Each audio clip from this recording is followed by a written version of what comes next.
Numerical वाला, जहां हम सीखने वाले हैं फिजिक्स के ढेर सारे numerical with deep concept. Actually में हमारे साथ प्रॉब्लम क्या होती है, हम फिजिक्स के लेक्चर्स अटेन तो कर लेते हैं और उन लेक्चर्स में हम ग्राफ सीख लेते हैं, डेरिवेशंस को सीख लेते हैं, किसी तरह से उन्हें लिख लिख कर मेमोराइज कर लेते हैं, लेकिन जब बात आती है न्यूमेरिकल्स की तो हमारे मन में एक अलग सटर आ जाता है, हम अपने कदमों को पीछे खींचना शुरू कर देते हैं और जिसकी वजह से हमारा फिजिक्स थोड़ा थोड़ा लड़खड़ाना शुरू कर देता है। तो आज के बाद ऐसा आपके साथ बिल्कुल नहीं होगा, इसलिए हमने अपने लेक्चर्स को, अपने चैनल को ऐसा डिजाइन किया है जिसमें आप हमारे साथ फिजिक्स के सारे न्यूमेरिकल्स को डीप कॉन्सेप्ट के साथ सीख भी पाएंगे और इवन हमारे साथ आप बोर्ड के लिए एक अच्छी प्रिपरेशन भी कर पाएंगे और एक अच्छे मार्क्स को गेन भी कर पाएंगे। तो इस तरह से हमने अपने सारे लेक्चर्स को डिजाइन किया हुआ है कि जो भी पीवाईक्यूज, जो भी क्वेश्चन या जो भी कॉन्सेप्ट हमें आपको सिखाना होगा, उसके लिए हम कुछ ऐसे डेमो क्वेश्चंस लाके आपको देंगे जिनमें आप मेरे साथ सारे डीपली कॉन्सेप्ट को सीख पाएंगे और जैसे ही कोई पीवाईक्यूज मैं आपके सामने रिप्रेजेंट करूंगा, आप उसे झट से सॉल्व कर देंगे।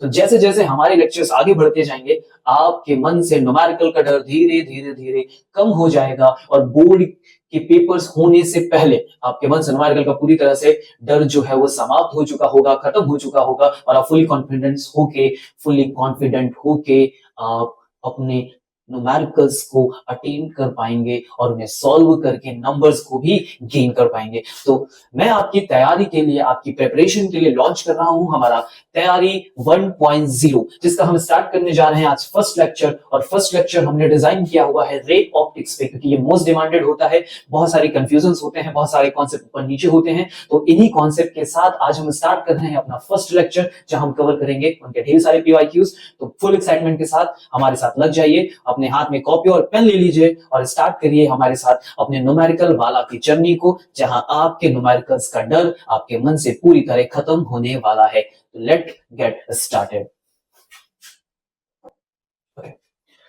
This is the first question. तो इस क्वेश्चन को करने से पहले हम एक अच्छी सी पेन को सेलेक्ट कर लेते हैं और जैसे हमने कर लिया है पेन को सेलेक्ट, तो पढ़ते हैं अपना first question. Okay, what is the first question? A monochromatic light gets reflected through a polished surface. Which of the following remains unchanged? Question में ये डिमांड किया है कि हमारे पास एक मोनोक्रोमैटिक लाइट है जो एक सरफेस पे आके रिफ्लेक्ट होती है, तो ऐसी कौन सी प्रॉपर्टी होगी जो अनचेंज रहेगी। तो आइए पहले कॉन्सेप्ट क्लियर कर लेते हैं।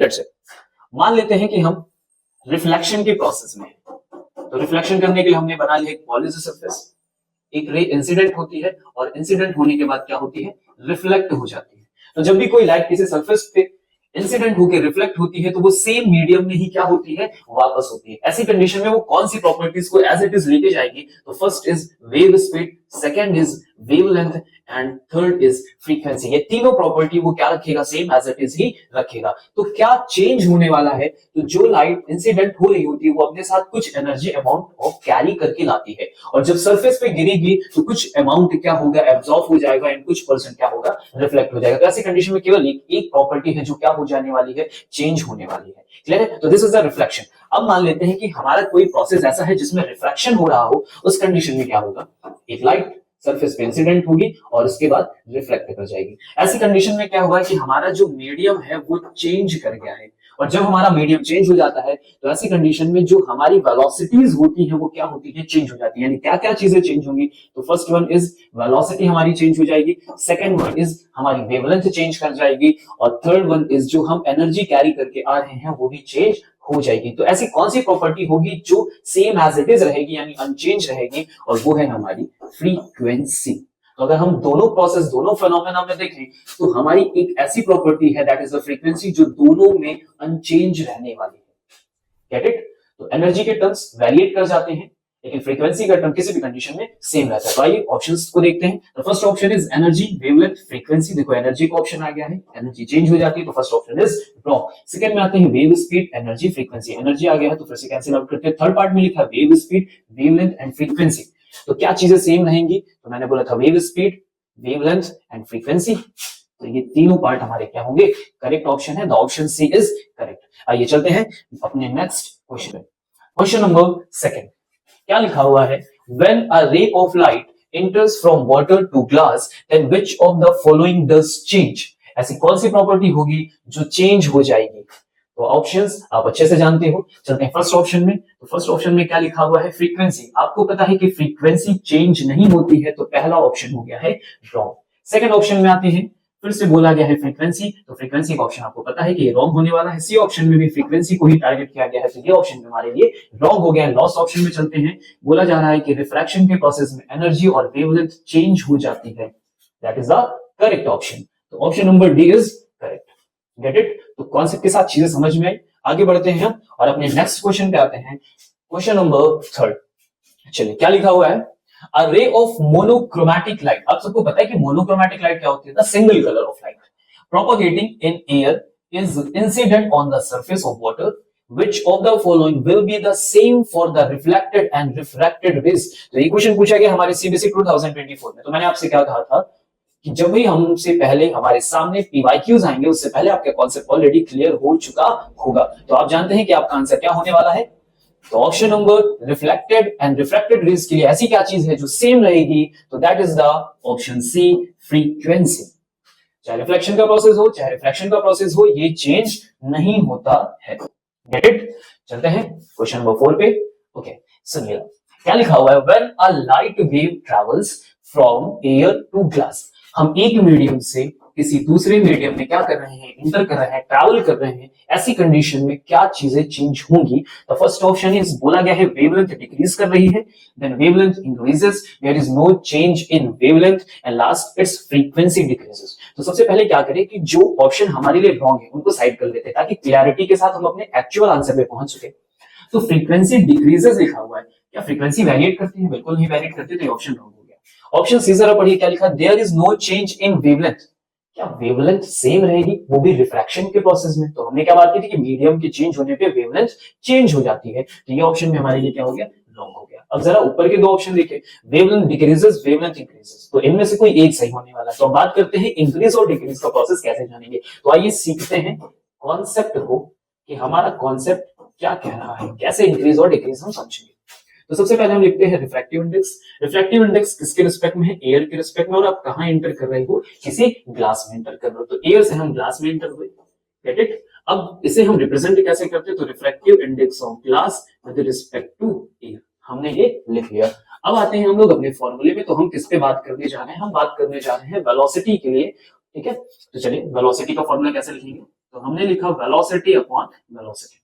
Get it? और सेम एज इट इज हम कैलकुलेशन करते हैं अपने वेवलेंथ के लिए, तो उसमें भी लिखते हैं lambda upon lambda. Gate it? अब जरा ध्यान से देखिएगा, किस मीडियम से आप आ रहे हो वो लिखा, किस मीडियम में आप एंटर कर रहे हो हमने वो लिखा। Same as it is wavelength के लिए, किस मीडियम से आप आ रहे हो, किस मीडियम में आप एंटर कर रहे हैं। तो अभी हमें बात करनी थी वेवलेंथ के लिए, तो हमने लिखा हुआ है सर रिफ्रैक्टिव इंडेक्स, और हमारा फॉर्मूला हो गया लैम्डा ए बाय लैम्डा जी। हमें बात करनी है कि ग्लास में क्या चेंजेस आए हैं, तो हम लैम्डा जी को इधर लेके आते हैं, और फिर लिखा हुआ है lambda A divided by mu. इसका मतलब जो हमें ग्लास के लिए रिजल्ट मिल रहा है वो पहली वाली वेवलेंथ को डिवाइड करने पे मिल रहा है। दैट मींस हमारा जो रिजल्ट है वो म्यू टाइम्स क्या होने वाला है? डिक्रीज कर जाने वाला है। डिवाइड करने पे वैल्यू डिक्रीज होती है, तो वेवलेंथ हमारी क्या हो जाएगी? डिक्रीज हो जाएगी। Gate it? तो ये हमने सीखा अपने फॉर्मूले से। अब हम इसे शॉर्टकट में भी कैसे याद कर सकते हैं? आप ऐसे याद कर सकते हैं कि जब भी आप किसी रेयर मीडियम से डेंसर मीडियम में जाएंगे, तो आपकी वेवलेंथ हो या फिर आपकी वेलोसिटी हो, वो म्यू टाइम्स क्या कर जाती है? डिक्रीज कर जाती है। और इसी के अलावा अगर आप डेंसर से वापस रेयरर जा रहे हो, ऐसी कंडीशन में क्या होने वाला है? जो आपकी वेवलेंथ होगी, इवन जो आपकी वेलोसिटी होगी, वो म्यू टाइम्स क्या होगी? इंक्रीज कर जाएगी। तो रेयर से डेंसर म्यू टाइम्स डिक्रीज, और डेंसर से रेयर जाने पे म्यू टाइम्स इंक्रीज करेंगे। Gate it? तो ऑप्शन आपको पता ही चल गया है। चलते हैं नेक्स्ट पे। Okay, what is the question number 5? क्या लिखा हुआ है? When a ray of white light is incident obliquely on the first surface of a prism, then किसी प्रिज्म पे व्हाइट लाइट इंसिडेंट हो रही है, और ऑप्शन में क्या बोला गया है? Red colour is deviated most, green colour is deviated most, yellow colour is deviated most, violet colour is deviated most. ये तो क्लास 10th का क्वेश्चन हो गया कि कौन सा कलर ज्यादा डेविएट करेगा। तो आपने पढ़ा होगा डिस्पर्जन का प्रोसेस, जिसमें क्या होता है कि जब भी कोई व्हाइट लाइट किसी सरफेस पे आके गिरती है, दैट मींस स्पेशली प्रिज्म पे आके इंसिडेंट होती है, तो वो अपने 7 कलर्स में डिवाइड हो जाती है। और अगर हम इनका पैटर्न लिखने की बात करें तो हमें मिलता है VIBGYOR. That is the pattern we got it. तो VIBGYOR, V for violet, indigo, blue, green, yellow, orange and red. तो अगर आप ध्यान से देखेंगे सबसे ज्यादा डेविएट कौन हुआ है, तो डेविएशन कैसे चेक करते हैं हम अपनी एक्चुअल रे को आगे की तरफ मूव करेंगे, और अब एक्चुअल रे से हम देखेंगे कि कौन सी रे हमसे ज्यादा एंगल फॉर्म कर रही है।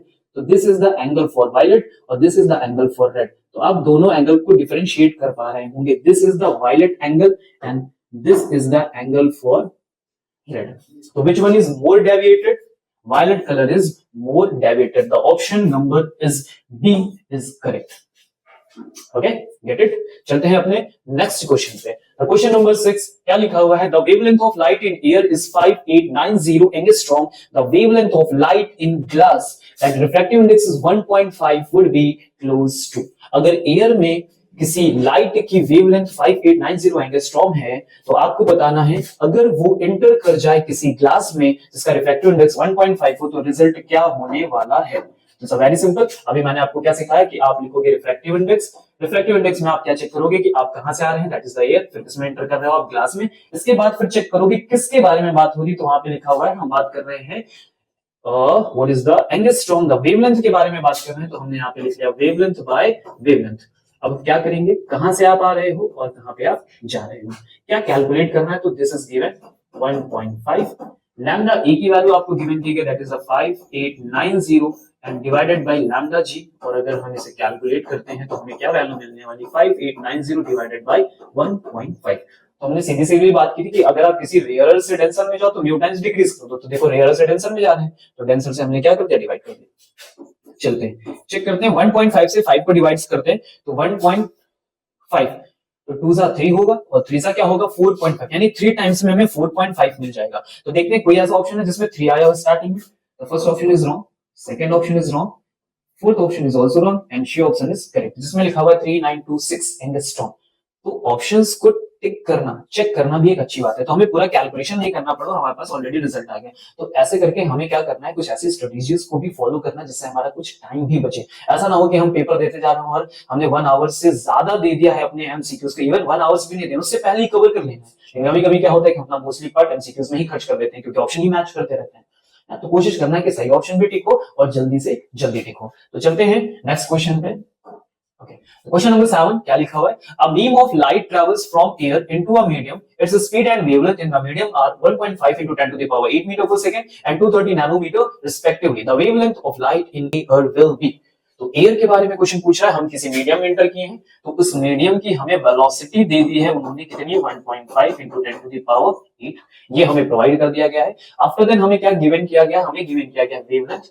तो wavelength of this medium is 230 nanometre. What we demanded, question ने डिमांड हमसे क्या की है, क्वेश्चन ने हमसे डिमांड की है कि आप फाइंड आउट करके दो wavelength in air, lambda air is equal to question mark, you have to find out that. Okay, तो लैम्डा के बारे में बात करें तो हमने आपसे क्या कहा था कि सर आप म्यू लिखो, आप कहां से आ रहे हो, तो एयर से आ रहे हो, किसमें जा रहे हो, किसी मीडियम में जा रहे हैं।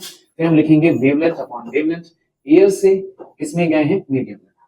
ओके, एयर हमें कैलकुलेट करना है, मीडियम हमें गिवन किया गया है और हमारे पास अभी रिफ्रैक्टिव इंडेक्स नहीं है, तो रिफ्रैक्टिव इंडेक्स पहले कवर करके लाना होगा। तो रिफ्रैक्टिव इंडेक्स कैलकुलेट कर लेते हैं। तो उसका दूसरा फॉर्मूला हमारे पास क्या होता है, तो the second formula is velocity upon velocity. क्या होगा, velocity of air and velocity of medium, sorry velocity of light in air and velocity of light in medium. तो एयर की स्पीड हो गई sir 3 into 10 to the power 8 और उस medium में given की गई है 1.5 into 10 to the power 8। Cancel out करते हैं, the result is 2। Refractive index हमारे पास आ चुका है 2 और हम आगे की कैलकुलेशन में बढ़ेंगे तो that is the lambda is equal to 2 times of lambda and what is the lambda, 230 को अगर हम 2 से मल्टीप्लाई कर देते हैं तो आपको रिजल्ट कितना मिलने वाला है, 460। कोई ऑप्शन है, option number C is correct. This question comes from the CBSE 2024 और आप समझ पा रहे होंगे कि अब आप इसे इजीली तरीके से कर पा रहे हैं क्योंकि हम सेम एज इट इज वही फॉर्मूला को कंटिन्यूअसली यूज करते चले जा रहे हैं। क्लियर है? ओके, आगे बढ़ते हैं सर क्वेश्चन नंबर 9 में। और ये क्वेश्चन नंबर 9 सिंपल सा क्वेश्चन है, आप इसे कर डालिए। करेंगे तो क्वेश्चन करने के लिए वीडियो को पॉज करें और जल्दी से आंसर बता दें। हो गया? ओके, क्या लिखा हुआ है, if the refractive index of glass is 1.5 find the velocity in glass. Very simple question पूछा गया है सर। तो क्या लिखना है, रिफ्रैक्टिव इंडेक्स, हम कहां जा रहे हैं, ग्लास में। देखो ऐसी कोई बात नहीं की गई हमारे में कि आप किस मीडियम से एंटर हुए, अगर ऐसी कोई इंफॉर्मेशन नहीं है तो आप कहां से कंपैरिजन करेंगे, एयर से ही कंपैरिजन करेंगे। That is a new glass, a new glass is equal to velocity की बात हुई है तो क्या लिखेंगे, वेलोसिटी अपॉन वेलोसिटी, कहां से आए वो, एयर से, कहां जा रहे हैं वो, ग्लास में। वेलोसिटी इन एयर कितनी होती है, 3 into 10 to the power 8। Velocity in glass हमें क्या करना है, कैलकुलेट करना है। मीडियम का रिफ्रैक्टिव इंडेक्स 1.5 हमें दे दिया गया है, is equal to 3 into 10 to the power 8 और अपॉन में लिखा है पीछे। तो 1.5 से 3 को कैंसिल करेंगे, दैट इज द 2 टाइम्स और इस टर्म को हम इधर लेके आते हैं तो ये लिखा हुआ है 2 into 10 to the power 8 metre पर सेकेंड। तो option number B is correct. Clear हो गया? आपको क्लैरिटी मिल रही, क्योंकि हमने ऐसे ढेर सारे क्वेश्चंस को रिपीट भी कर लिया और बार बार करते जा रहे हैं, तो आपको पहले से ही क्लियर भी होता जा रहा होगा। अब चलते हैं अगले क्वेश्चन पे, और जैसे आपके सामने क्वेश्चन आया हुआ है सीबीएसई 2023 का, तो ये आपका शिकार है। वीडियो को पॉज करें और जल्दी से शिकार करें। हो गया? ओके। तो सिंपल सा दो वेवलेंथ के बारे में बात की गई है और हमसे रिफ्रैक्टिव इंडेक्स पूछा गया है, तो आप लिखोगे refractive index is equal to, फिर लिखोगे वेवलेंथ अपॉन वेवलेंथ।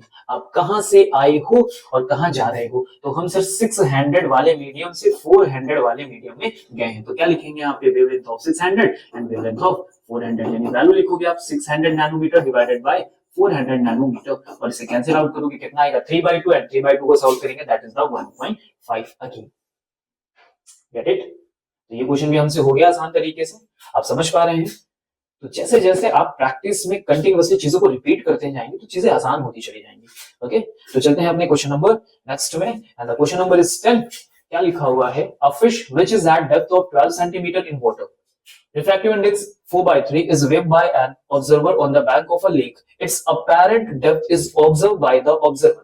एक हमारे पास फिश है सर, और वो फिश जब हम अपने साइड से देख रहे हैं तो ऑब्जर्वर ने उसके डेप्थ को कितना मेजर किया हुआ है, वो है 12 सेंटीमीटर के अप्रोक्स, और जिस मीडियम के अंदर हम उसे देख रहे हैं दैट इज द 4/3। 4/3 का मतलब हो गया 1.33, और ये किसका रिफ्रैक्टिव इंडेक्स है, ये है आपके वाटर का रिफ्रैक्टिव इंडेक्स। तो आपको बताना है कि जो ऑब्जर्वर उसे देखेगा तो उसकी अपैरेंट डेप्थ उसको कितनी दिखाई देगी। एक्चुअल में जब भी हम किसी ऑब्जेक्ट को देखते हैं और वो किसी मीडियम में अपनी एक्चुअल डेप्थ पे होता है, तो वो हमें उतनी एक्चुअल डेप्थ पे दिखाई नहीं देता, यानी वहां से कुछ बहुत शिफ्ट मिलता है, that is the normal shift, और जो नॉर्मल शिफ्ट के बाद हमें रिजल्ट मिलता है उसे हम बोलते हैं अपैरेंट डेप्थ। तो इसका एक बेसिक छोटा सा फॉर्मूला होता है, क्या होता है जरा देखिए। फॉर्मूला होता है refractive index is equal to real depth upon, फिर होता है अपैरेंट डेप्थ। ओके, तो म्यू की वैल्यू हमारे पास है 4/3, रियल डेप्थ है हमारे पास 12 सेंटीमीटर, और अपैरेंट डेप्थ हमें कैलकुलेट करके देना है। तो 4 3 12 एंड 3 3 9, तो अपैरेंट डेप्थ की वैल्यू कितनी आ गई है हमारे पास 9 सेंटीमीटर। तो ऐसा कोई ऑप्शन है आपके पास, option number B is correct. Very simple. तो एक फॉर्मूला है, इसे हम क्या कर लें, मेमोराइज कर लें, mu is equal to real depth upon apparent depth. Okay, चलते हैं अपने नेक्स्ट क्वेश्चन पे, क्वेश्चन नंबर 11। और ये जो क्वेश्चन हमने डिजाइन किया है, ये क्वेश्चन भी फॉर्मूला बेस्ड क्वेश्चन है, बिल्कुल बेसिक सा क्वेश्चन है, तो इसमें कोई बहुत ज्यादा चीजें सीखने की जरूरत नहीं है, बिल्कुल सिंपल सा, एक बात में एक ही बार में समझ में आ जाएगा। क्या लिखा हुआ है, the time taken by the light to cross a glass of thickness 6 mm। एक ग्लास है जिसकी थिकनेस हमें कितनी बताई गई है, 6 mm बताई गई है। तो हमने ये ग्लास ले लिया और इसकी थिकनेस को ले लिया, that is the 6 mm। Okay, अब इस थिकनेस को क्या करना है, लाइट को क्रॉस करना है। तो क्रॉस करने में हम कितना टाइम टेक करने वाले हैं, तो वेरी सिंपल, हम यहां से एंटर करेंगे और कितने टाइम में बाहर आ जाएंगे। तो हम किस स्पीड से पहले मूव करते हुए आए हैं, तो हमारी जो स्टार्टिंग में वेलोसिटी स्पीड थी वो क्या थी, सी। आप एयर में थे, तो एयर में आपकी स्पीड क्या थी, 3 × 10⁸ मीटर पर सेकंड। और जैसे किसी मीडियम में एंटर करेंगे तो आपकी वेलोसिटी क्या होगी, वेरिएट कर जाएगी, चेंज कर जाएगी। अब बात कर लेते हैं रिफ्रैक्टिव इंडेक्स कितना गिवन किया गया है, दैट इज द 3। तो म्यू की वैल्यू होगी सर 3। अब सिंपल सी बात है, समझते हैं। इस डिस्टेंस को कवर करना है, इस स्पीड से कवर करना है, और टाइम हमें बताना है, तो सिंपल सा फॉर्मूला लगा देंगे, time is equal to distance upon speed. Distance कितनी हो गई हमारे पास 6 mm, और हम किस स्पीड से ट्रैवल करेंगे तो वो हम यहाँ पे लिख लेंगे, और उसके अकॉर्डिंग हमें टाइम कैलकुलेट करना होगा। तो पहला टारगेट है कि वेलोसिटी पता करें। तो हम एयर से कहां एंटर हुए हैं, इस मीडियम में, क्या वेलोसिटी आप निकाल लोगे। सो वेरी सिंपल, क्या करेंगे, लिखेंगे mu is equal to c by v, that is the 3 × 10⁸ divided by velocity in medium. And what is the value of mu, this is the 3 is equal to 3 × 10⁸ divided by velocity in medium. 3 से हमने 3 cancel कर दिया, और velocity in medium हमें कितना मिलने वाला है, 10⁸ मिलने वाला है। अब हम इसे क्या कर लें, 10⁸ को हम आगे यूज कर लेते हैं यहाँ पे अपने कैलकुलेशन में। तो लिखेंगे time is equal to distance हमारे पास है 6 mm, और फिर हमारे पास जो वेलोसिटी आई है, तो उस वेलोसिटी को लिख लेते हैं 10⁸ mm को कन्वर्ट करेंगे मीटर में, that is the -3। This power goes up, तो सर कितना हो जाएगा, 6 × 10⁻⁻8 -3 -11। तो क्या ऐसा कोई ऑप्शन है हमारे पास, option number A is correct. Very simple, आपसे बोला गया इतनी डिस्टेंस कवर करनी है, तो डिस्टेंस कवर करने के लिए कितना टाइम टेक करेंगे, तो time is equal to distance upon velocity. अब आपको वेलोसिटी मिल जाए तो बात बन जाए, तो वेलोसिटी निकाला हमने किससे, रिफ्रैक्टिव इंडेक्स के कंपैरिजन से निकाल लिया, तो वेरी सिंपल, क्लियर है। तो नेक्स्ट क्वेश्चन पे आते हैं, और ये आ गया नेक्स्ट क्वेश्चन से वैसे 2024 में, और सेम पैटर्न पे सेम फॉर्मूले पे है, तो ये आपका शिकार है। तो इसे पॉज करें और जल्दी से आंसर बता दें। हो गया, ओके। तो जैसे हो गया, आइए चेक कर लेते हैं क्या रिजल्ट आया है आपका। तो क्वेश्चन में बोला है डिस्टेंस कितनी है, तो डिस्टेंस है हमारे पास 12 मीटर, और टाइम कितना टेक किया है हमने, 60 नैनो सेकंड को टेक किया हुआ है।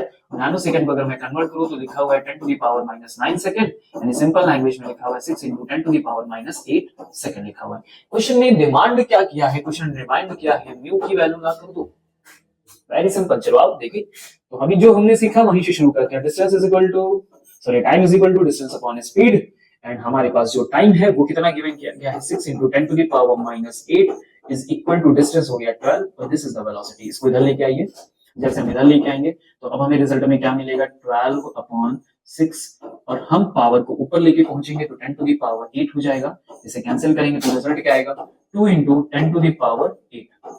This is your velocity. और अब आपको कहां तक जाना है, रिफ्रैक्टिव इंडेक्स तक जाना है। तो रिफ्रैक्टिव इंडेक्स का सिंपल सा फॉर्मूला होता है mu is equal to v by v। आप जो ट्रैवल करके आए हो तो एयर से ट्रैवल करके आए होगे, एयर में ट्रैवल करने की स्पीड क्या रही होगी, 10 टू द पावर 8, और उस मीडियम में जब आप पहुंचे तो आपकी स्पीड कितनी हो चुकी थी, 2 × 10 टू द पावर 8 मीटर पर सेकंड। कैंसिल आउट कर दिया जाए तो 3/2 का रिजल्ट होता है 1.5। ऐसा कोई ऑप्शन मिले तो टिक कर दें। आई होप कि आपने सही ऑप्शन ही टिक किया होगा। है सर समझ में, ओके। चलते हैं नेक्स्ट क्वेश्चन में, क्वेश्चन नंबर 13। ये भी पूछा गया सीबीएसई 2023 में, और बहुत ही प्यारा क्वेश्चन है, बढ़िया सा क्वेश्चन है। आइए पढ़ते हैं क्या लिखा हुआ है।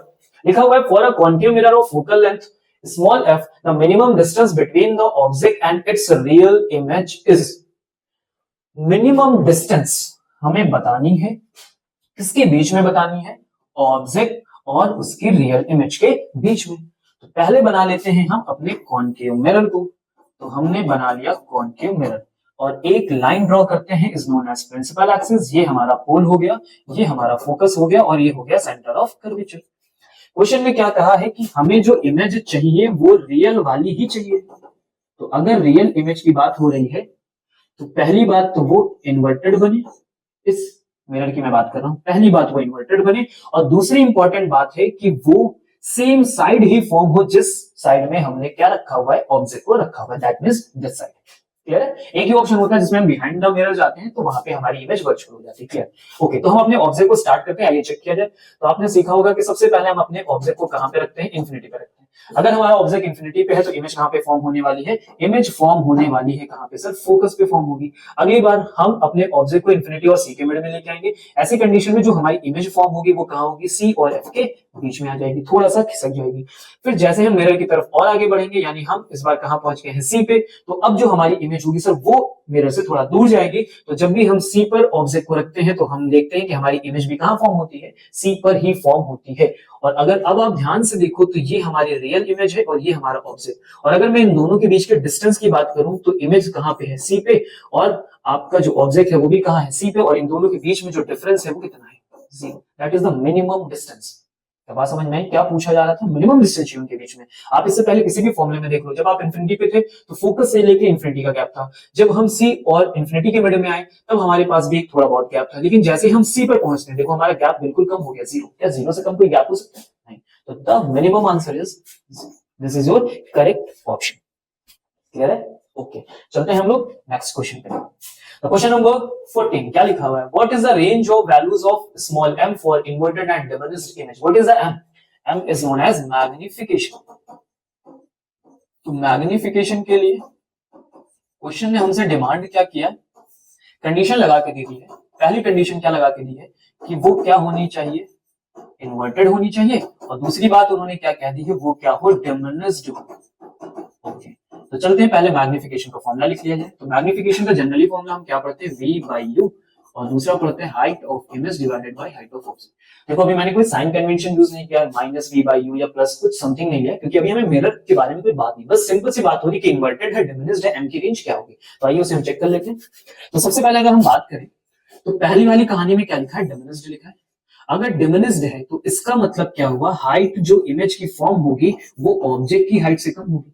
और ऐसी कंडीशन में अगर मैं इन दोनों का रेशियो लूं तो जो मेरा रेशियो आएगा वो क्या होगा, लेस देन 1। मतलब जो रिजल्ट मिलेगा वो हर बार कैसे मिलेगा, 1/2, 1/3, 1/4, समथिंग लाइक दैट। ओके, तो ये लेस देन 1 हो गया। ओके, अगली बात क्या हुई है, इनवर्टेड।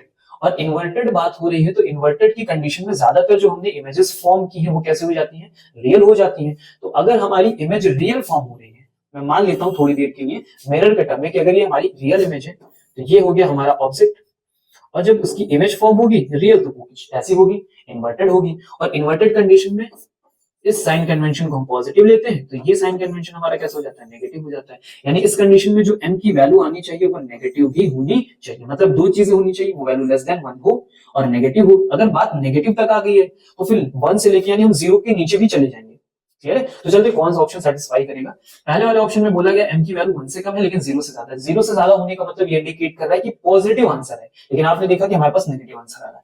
सी ऑप्शन, ए सर कैंसिल हो गया। बी ऑप्शन में ये m इज ग्रेटर देन 1, ये तो गलत हो गया। सी में जरा देखो क्या लिखा है, m इज लेस देन 1, अगर सॉरी लेस देन 0, अगर हमारी वैल्यू 0 से कम है तो दैट मींस हम नेगेटिव की तरफ इंडिकेट कर रहे हैं और हमारा आंसर नेगेटिव भी आ रहा है। तो अगर मैं यहाँ पे देखूं तो सबसे ज्यादा एप्रोप्रिएट क्या होना चाहिए, तो this option is C, less than 0। और आगे बढ़े फिर हम, क्या आपको बात मेरी समझ में आई? क्लियर है? m इज लेस देन 0 क्योंकि हम नेगेटिव हैं। तो नेक्स्ट क्वेश्चन पे आते हैं, question number 16। What is the question number 16? Very simple sir, JEE main का है। जेईई मेन का है पर कोई खास बात नहीं है, लेकिन इस क्वेश्चन में खास बात है। क्वेश्चन में क्या है कि बहुत ही ज्यादा सिंपल, बहुत ही ज्यादा सिंपल, जो आप जानते हो। लेकिन कभी कभी क्या होता है कि कुछ चीजें हमारी आंखों के सामने होती है, हम जानते भी रहते हैं लेकिन ऑप्शन में सही टिक नहीं कर पाते, मतलब सही आंसर नहीं दे पाते। और यहाँ पे भी कुछ ऐसे क्वेश्चन है, अदरवाइज जेईई मेन में आने की क्या ही जरूरत है। तो चलो आज वो सीख लेते हैं, कुछ कॉन्सेप्ट की बात है।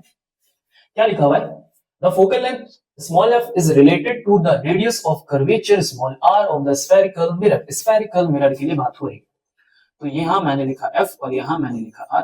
रेडियस और फोकल लेंथ में क्या रिलेशन होता है, तो f इज इक्वल टू होता है r बाई, सिंपल। तो पहले अपना ऑप्शन देखें, ये कैंसिल हो गया। जरा लास्ट ऑप्शन देखो तो ये भी कैंसिल हो गया। हमारे पास दो ऑप्शन बचे हैं, दोनों सही लिखे। प्रॉब्लम क्या है कि एक में लिखा है माइनस ऑफ हाफ, एक में लिखा है प्लस ऑफ हाफ। ये माइनस हाफ और प्लस हाफ का क्या चक्कर है, जरा समझते हैं। अगर मैं बोल दूं कि जो मेरी रेडियस है that means radius of curvature है वो किसी रीजन से नेगेटिव है, अगर वो नेगेटिव है तो क्या मेरा फोकल लेंथ भी नेगेटिव हो जाएगा, सिंपल। ओके, अगर मैं बोल दूं कि हमारा जो रेडियस ऑफ कर्वेचर है वो पॉजिटिव है तो ऐसी कंडीशन में फोकल लेंथ भी क्या हो जाएगा, पॉजिटिव हो जाएगा।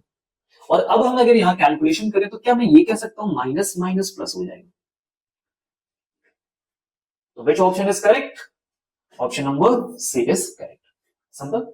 क्लियर है? ओके, नेक्स्ट क्वेश्चन में बढ़ते हैं सर। तो क्वेश्चन नंबर 16 क्या लिखा हुआ है, an object is placed at 10 centimetre in front of a concave mirror of radius of curvature 30 centimetre, the position of the images. तो सर कॉनकेव मिरर की कहानी आ चुकी है, यानी मिरर्स में हम आ चुके हैं और यहाँ पे इमेज पोजीशन इन सबके क्वेश्चन आ रहे हैं। तो उससे पहले हमें फॉर्मूला पता हो, फॉर्मूले से भी ज्यादा इंपॉर्टेंट क्या है कि हमें उनके साइन कन्वेंशन पता हो, क्योंकि सबसे ज्यादा प्रॉब्लम तो वही क्रिएट करेंगे। तो चलिए आइए जल्दी से सीख लेते हैं साइन कन्वेंशन क्या होते हैं।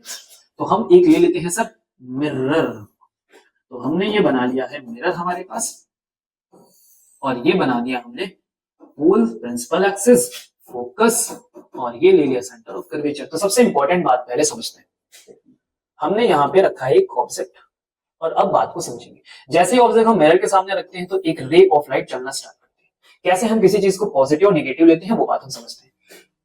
जो भी डायरेक्शन और डिस्टेंस का मेजरमेंट हो रहा होगा, सॉरी जो भी डिस्टेंस का मेजरमेंट हो रहा होगा वो हमेशा रे की डायरेक्शन में हम करते हैं, और जो भी चीजें रे के डायरेक्शन में मेजर होती हैं हम उन्हें पॉजिटिव लेके चलते हैं। अगर मान लो कि मैंने कोई मेजरमेंट किया और रे की डायरेक्शन में मूव करते हुए किया है तो ऐसी कंडीशन में मैं रिजल्ट अपना क्या लिखूंगा, पॉजिटिव। और अगर मैं किसी रीजन से उसके अपोजिट डायरेक्शन में मूव कर रहा हूं और फिर मेजरमेंट कर रहा हूं तो मेरा रिजल्ट क्या बनना चाहिए, नेगेटिव बनना चाहिए। ये पहली इंपॉर्टेंट बात है, रे की डायरेक्शन में सारे डिस्टेंस पॉजिटिव और उसके अपोजिट डायरेक्शन में सारी चीजें क्या होंगी, नेगेटिव हो जाएंगी। अगली बात, जो भी हम डिस्टेंस का मेजरमेंट करते हैं वो सारा मेजरमेंट कहां से स्टार्ट करते हैं, हम पोल से स्टार्ट करते हैं। क्लियर है? तो अगर मैं पोल से फोकस के बीच में डिस्टेंस लिखूं तो that is the focal length small f। अगर मैं पोल से सेंटर के लिए डिस्टेंस लिखूं तो that is the radius of curvature r। Simple. तो चलिए आइए देखते हैं हम, तो हमारे पास कौन सा मिरर है, कॉनकेव मिरर है। तो कॉनकेव मिरर में हम लिख लेते हैं पहले पॉजिटिव नेगेटिव के सिंबल्स। क्लियर है? तो चलिए आइए लिखते हैं। तो ये हो गया फोकस, दूसरा हम लिख लेते हैं सर किसके लिए, आर के लिए लिख लेते हैं, फिर लिख लेते हैं ऑब्जेक्ट के लिए, और फिर लिख लेते हैं हम इमेज के लिए। क्लियर? फोकल लेंथ हमें मेजर करनी है तो आप स्टार्ट कहां करोगे, पोल से कहां तक आना होगा, एफ तक। तो आपकी देखो मूवमेंट की डायरेक्शन क्या, रे के अपोजिट है, अगर रे के अपोजिट है तो सिंबल कैसा होगा, नेगेटिव होगा। आर के लिए मेजरमेंट करते तो कहां तक आना पड़ेगा, सी तक आना पड़ेगा। मूवमेंट हमारी जो है वो अभी भी रे के अपोजिट है तो दैट इज द नेगेटिव। चलिए ऑब्जेक्ट तक आते हैं, तो ये रहा हमारा ऑब्जेक्ट। अगर मैं पोल से ऑब्जेक्ट तक आऊंगा तो अपोजिट डायरेक्शन में मूव करूंगा और फिर से मेरा रिजल्ट क्या होगा, नेगेटिव होगा। और आपने ज्यादातर रे डायग्राम बनाए होंगे तो आपने देखा होगा कि हमें इमेज कैसे मिलती है, इन्वर्टेड मिलती है। तो दो ऑप्शंस होते हैं हमारे पास, या तो हमें इमेज मिरर के सेम साइड में मिलेगी या तो अपोजिट साइड में मिलेगी। फॉर एग्जांपल अगर हमें इमेज सेम साइड मिलती है तो मूवमेंट हम पोल से करेंगे रे के अपोजिट डायरेक्शन में, ऐसी कंडीशन रिजल्ट हमारा क्या आएगा, नेगेटिव आ जाएगा। एक ऐसी कंडीशन बनती है जब हम अपने ऑब्जेक्ट को फोकस और पोल के बीच में रख देते हैं तो जो हमारी इमेज फॉर्म होती है वो बिहाइंड द मिरर चली जाती है। ऐसी कंडीशन में जब हम इसके लिए मेजरमेंट करने जाएंगे तो पोल से पहुंचेंगे आई तक और अब हम मूव कर रहे हैं रे की डायरेक्शन में, ऐसी कंडीशन में हमारा रिजल्ट क्या होगा, पॉजिटिव। तो ज्यादातर चीजें हमारी कैसी आ रही हैं, नेगेटिव आ रही है। क्लियर हो गया सबको, गेट इट, आ गया समझ में? तो चलिए आगे बढ़े फिर और इस सॉल्व को कर लिया जाए। बड़ा सिंपल सा क्वेश्चन है, क्या है, एक ऑब्जेक्ट है प्लेस किया गया है 10 सेंटीमीटर पे, तो यू की वैल्यू लिख रहे हैं हम 10 सेंटीमीटर। ओके, फिर रेडियस ऑफ कर्वेचर हमें कितना गिवन किया गया है, वो गिवन किया गया है 30 सेंटीमीटर। क्लियर हो गया? क्या फाइंड करना है, position of the image visible to question. तो पहले बात करें what is the mirror formula. तो मिरर फॉर्मूला क्या होता है, 1/f is equal to 1/v plus 1/u। और हम सारी वैल्यू को क्या करने वाले हैं, एज इट इज यहाँ पे रखने वाले हैं। तो चलिए जल्दी से कैलकुलेशन कर लिया जाए। ओके, तो हमने फॉर्मूला लिख लिया 1/f is equal to 1/v plus 1/u। तो f की वैल्यू रखनी है सर, कितनी है f की वैल्यू, तो हमें r गिवन किया गया। अगर मुझे f चाहिए तो हमें क्या करना पड़ेगा, r को 2 से डिवाइड करेंगे तो 30/2 कितना हो जाएगा सर, 15। तो चलिए यहाँ पे रख लेते हैं हम 15 इज इक्वल टू v, हमें कैलकुलेट करना है। u की वैल्यू कितनी गिवन की गई है हमें, 10 सेंटीमीटर। तो हमने वैल्यू तो रख ली, अब किसकी बारी है, साइन कन्वेंशन की बारी है। तो ध्यान से देखो, क्या फोकल लेंथ नेगेटिव होती है, यस सर। क्या ऑब्जेक्ट की वैल्यू नेगेटिव में रखनी होती है, यस सर। अब हमेशा ध्यान रखना कि u मोस्टली हमेशा नेगेटिव ही रहेगा, क्योंकि ऑब्जेक्ट से ही रे ट्रैवल करती है तो रे की डायरेक्शन उसकी तरफ कभी आएगी ही नहीं, है ना। तो मोस्टली क्या होगा, u की वैल्यू नेगेटिव ही रहेगी। ओके, तो चलिए कैलकुलेशन कर लिया जाए 1/v का। तो ये लिखा हुआ है 1/10 माइनस 1/15। आगे एलसीएम ले लेते हैं, तो कितना लिखा है, ये 1/50, ये लिखा हुआ है 15 और ये लिखा हुआ है 10, दैट इज द 5/150। अगर हम इसका इनवर्स करते हैं तो हमें रिजल्ट क्या मिलने वाला है, that is the 30 centimetre. 30 centimetre कैसा आया है, पॉजिटिव आया है। पॉजिटिव का मतलब हमारी इमेज कैसे बन रही है, फॉरवर्ड डायरेक्शन में फॉर्म हो रही है। इमेज कैसे फॉर्म हो रही है, फॉरवर्ड डायरेक्शन में क्या हो रही है, फॉर्म हो रही है। व्हाट हैपेंस, ओके क्लियर है। तो ये कैसे फॉर्म हो रही है, हमारी फॉरवर्ड डायरेक्शन में फॉर्म हो रही है नाउ। तो फॉरवर्ड डायरेक्शन का मतलब इस तरफ जा रही है, क्लियर है। तो आंसर मेरा क्या होना चाहिए, 30 सेंटीमीटर। तो ऑप्शन नंबर सी को हमने क्या कर दिया है, टिक कर दिया, that is the correct option. अब जरा देखो, क्या हम इसे पहले भी पता कर सकते थे। तो ध्यान से देखिए, मैंने क्या बताया था कि अगर मेरा ऑब्जेक्ट पोल और फोकस के बीच में, जरा अपना फोकस देखो कहां पे है, 15 सेंटीमीटर पे आता और आपने ऑब्जेक्ट कहां पे रखा था, 10 पे रखा था। मतलब सीधी सी बात है कि हम बिहाइंड द मिरर ही जाएंगे। तो बिहाइंड द मिरर में हमारे पास ये दो ऑप्शन आ गए थे, यानी स्टार्टिंग के दो ऑप्शन क्या हो गए, पहले से रॉन्ग हो गए। इन्हीं दो में हमारा आंसर था, हम जैसे कैलकुलेट करेंगे दैट इज द 30। क्लियर है, ओके। तो आगे बढ़ते हैं, क्वेश्चन नंबर 18 में चलते हैं। क्वेश्चन नंबर 18 में देखते हैं क्या करने के लिए बोला गया है हमसे। तो आपका शिकार है सर, कर चुके हैं ऐसा क्वेश्चन। चलिए कर डालिए जल्दी से, पॉज करके वीडियो को आंसर बता दीजिए। हो गया, ओके। चलिए फॉर्मूला लिखते हैं, 1/f is equal to 1/v plus 1/u। f की वैल्यू कितनी गिवन की गई है, तो रेडियस ऑफ कर्वेचर दिया गया 15 सेंटीमीटर। 15 सेंटीमीटर का हाफ कर दो तो कितना हो गया, 15/2, that is the 2/15 is equal to 1/v। Calculate करना है। u की वैल्यू जरा देखिए कितना है, 10 सेंटीमीटर। तो ये प्लस लगाया हमने, u की वैल्यू लिखी -10। फोकल लेंथ भी आपकी नेगेटिव होगी, जरा v को इधर लेके आइए। तो ये लिखा हुआ है 1/10 माइनस 2/15। जरा एलसीएम ले लेते हैं, तो कितना हो गया सर, 150। ये कितनी वैल्यू हो गई यहाँ पे, 15, और यहाँ पे वैल्यू कितनी आ गई है, 20, that is the 1/v। Reciprocal करते हैं तो कितना लिखा हुआ है, 1/50 माइनस ऑफ 5, 15 माइनस 20 तो -5, दैट इज द -30 सेंटीमीटर। कोई -30 सेंटीमीटर दिख रहा है, तो option number B is correct. Get it, option number B. Okay, तो ऐसे क्वेश्चन हो जाएंगे आराम से। तो अगला क्वेश्चन फिर से आया हुआ है, वीडियो को पॉज करें और जल्दी से आंसर को बता दें। हो गया, okay. Question number 18, if an object is placed at a distance of 10 centimetre in front of a concave mirror of focal length 20 centimetre, the image formed will be. तो हमारी इमेज कहां पे फॉर्म होगी, तो ये सब तो सर हम कर ले रहे थे, है ना, हो गया। तो फिर इस क्वेश्चन को ऐड करने की जरूरत क्या थी। अब जरा अपने क्वेश्चंस में देखो, ऑप्शन में क्या लिखा हुआ है, real real virtual virtual behind, यानी अब हम ये भी बताने वाले हैं कि जो इमेज का फॉर्मेशन हो रहा है वो कहाँ हो रहा है और कैसा हो रहा है। कहाँ हो रहा है कर चुके हैं, अब कैसा होगा उस पर बात करनी है। चलिए शुरू करते हैं फिर। लिखा जाए फॉर्मूला। मिरर कौन सा है सर, अभी भी कॉनकेव है, तो बड़ा कॉनकेव पूछते हैं भाई लोग। 1/f is equal to 1/v plus लिखा हमने 1/u। ओके आराम से, ये भी बहुत जल्दी में। ओके क्वेश्चन सॉल्व करते हैं। तो फोकल लेंथ जरा देखिए ध्यान से क्या लिखी हुई है, 20 सेंटीमीटर, तो हमने यहाँ लिख दिया 1/20 इज इक्वल टू v हमें पता करना है। चलते हैं u पे, तो u कितना लिखा गया है 10 सेंटीमीटर, सिंपल 10 सेंटीमीटर। अब जरा बात समझ लो मेरी, f इज इक्वल टू है 20 और u इज इक्वल टू है 10। इसका मतलब हम फोकल लेंथ के अंदर है, मतलब ये कौन सी पोजीशन, ये ऐसे वाली पोजीशन है। ये हो गया अगर मेरा f, तो अभी हम कहाँ है, f 20 पे है, u कहाँ पे है, यहाँ 10 पे, मतलब इन साइड चले गए हैं पोल और f के बीच में, यानी इमेज कहाँ आने वाली है, बिहाइंड। और अगर ये बिहाइंड जाएगी तो रियल बनेगी या वर्चुअल, वर्चुअल बनेगी, क्योंकि रेज वहां पहुंचेंगी ही नहीं कभी, तो ये वर्चुअल वाले ऑप्शन ही टिक करने, यानी रियल कैंसिल कर दो, रियल कैंसिल कर दो, अब दो हमारे पास वर्चुअल बचे, तो हमने रॉन्ग वाले हटा दिया। अब जल्दी आसान होगा हमारे लिए कैलकुलेशन करना। तो आइए जल्दी से फॉर्मूला लिखते हैं। तो फोकल लेंथ नेगेटिव होती है, आपको पता है, u भी नेगेटिव होता है।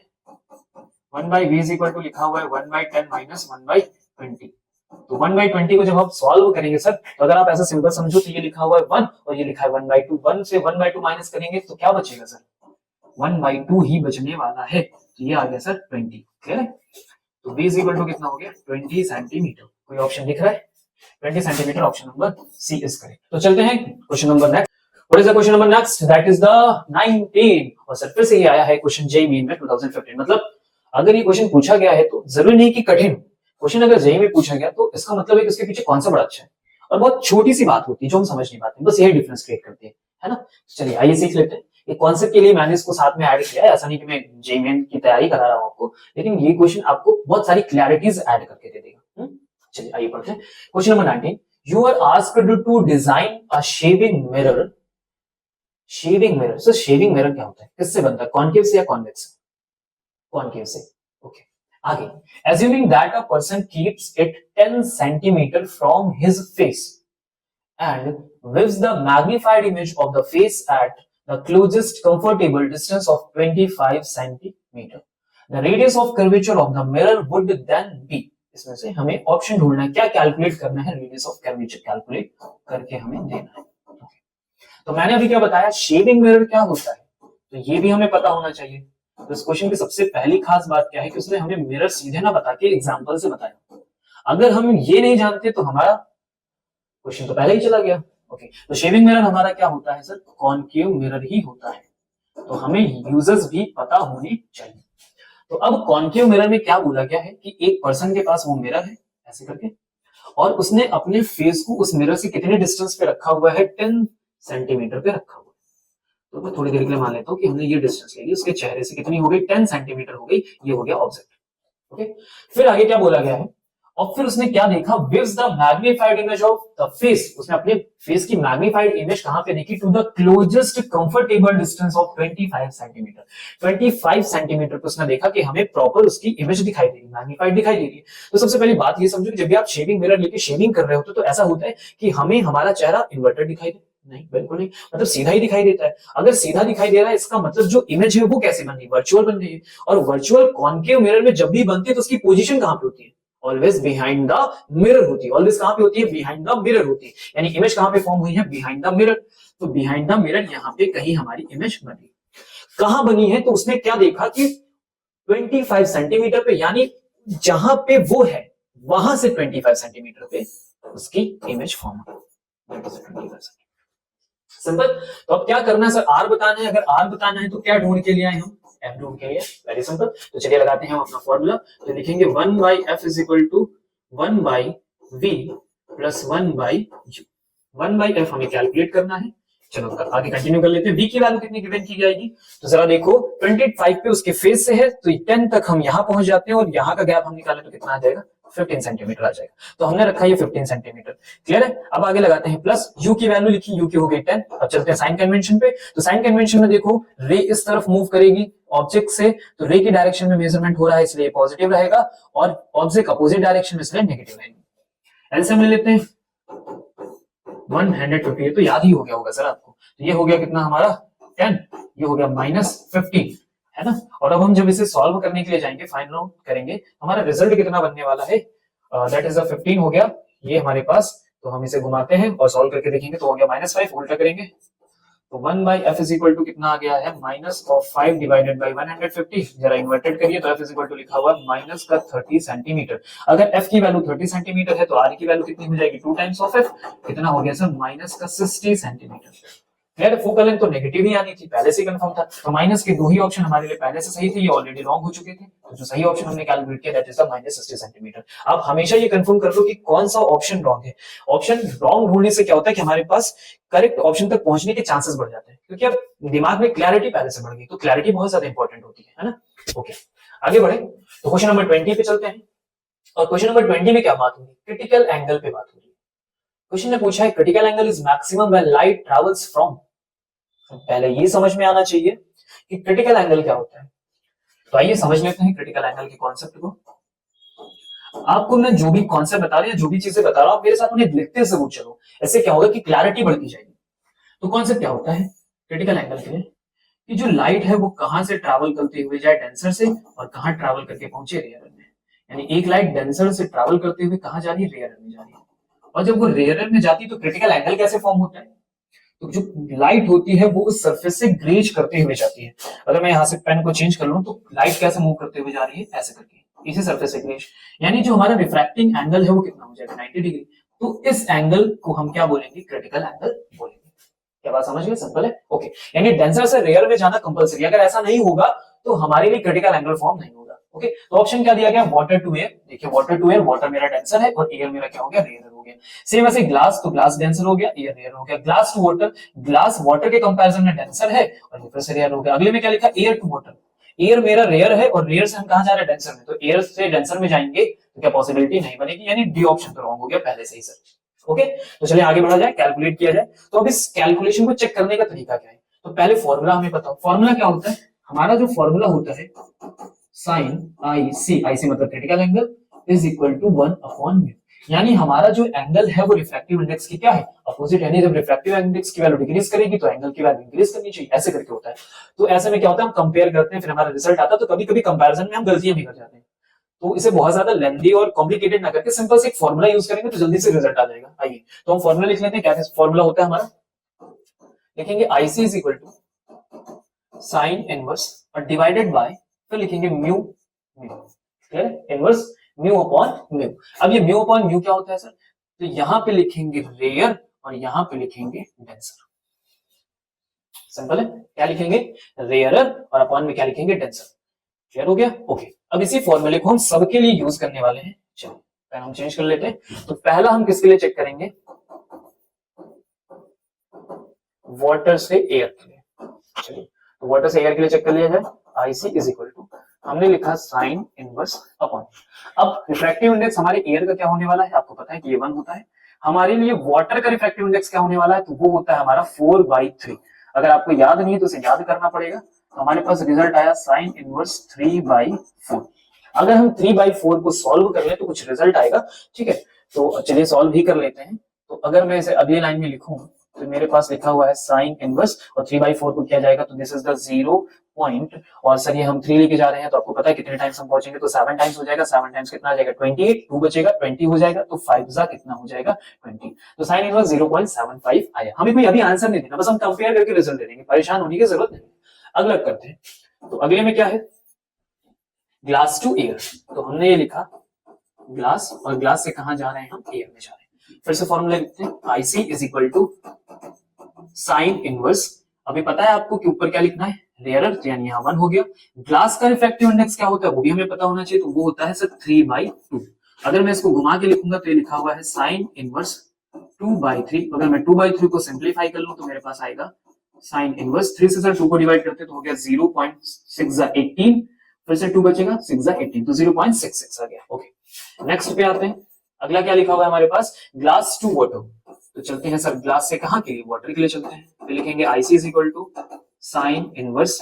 ओके, अभी हम जा रहे हैं वाटर में, कहां से, ग्लास में। तो मेरे लिए रेयरर कौन है, वाटर रेयरर है। तो वाटर के लिए हमने रिफ्रैक्टिव इंडेक्स क्या लिखा हुआ है, 4/3। फिर कहां से मूव कर रहे हो, डेंसर मीडियम कौन है, ग्लास। तो ग्लास के लिए क्या लिखा है हमने, 3/2। आगे लिखेंगे तो हमें क्या मिलेगा, साइन इनवर्स सर 3 अपॉन में या 2 पर गया, कितना हो गया 8/9। अब मैं 8/9 को जरा सॉल्व कर लेता हूं तो मेरे पास आएगा साइन इनवर्स, चलते हैं लिखेंगे हम 0.8 9 72, देखो ये 80 हो गया तो 7 टाइम्स हम लेके जाएंगे, सॉरी 8 टाइम्स लेके जाएंगे तो कितना हो जाएगा 72 हो जाएगा, तो 0.8, फिर से 72 और 80 में डिफरेंस निकालेंगे 8 आएगा, दोबारा करेंगे तो 0.8 अगेन आएगा, तो साइन इनवर्स 0.8। तो एक रिजल्ट है हमारे पास 0.66, एक रिजल्ट है 0.7 और एक 0.88।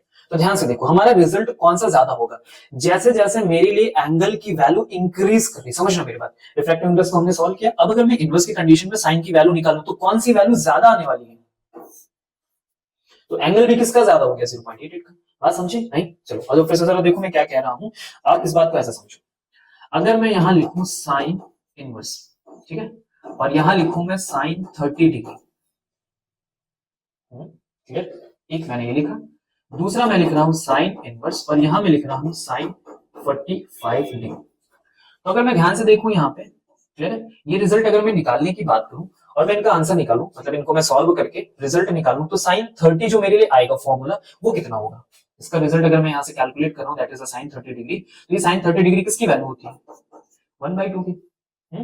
साइन 45 किसका होता है सर 1/√2 का होता है, ऐसा ही होता है। अगर मैं थोड़ा और आगे बढ़ जाऊं तो अगली बार रिजल्ट क्या मिलने वाला है साइन 60, साइन 60 अगर मैं निकालूं तो कितना मिलेगा √3/2, ऐसा होगा। तो अगर मैं ध्यान से देखता हूं तो क्या हमारे लिए वैल्यू इंक्रीज नहीं कर रही, देखो एंगल जैसे जैसे इंक्रीज करता जा रहा है, 30 पे था 1/2 यानी 0.5, 45 पे चले गया तो 1/√2 हो गया, यानी वैल्यू प्राइस क्या हो गई इंक्रीज हो गई, यानी एंगल के अमाउंट बढ़ने से बढ़ता है value.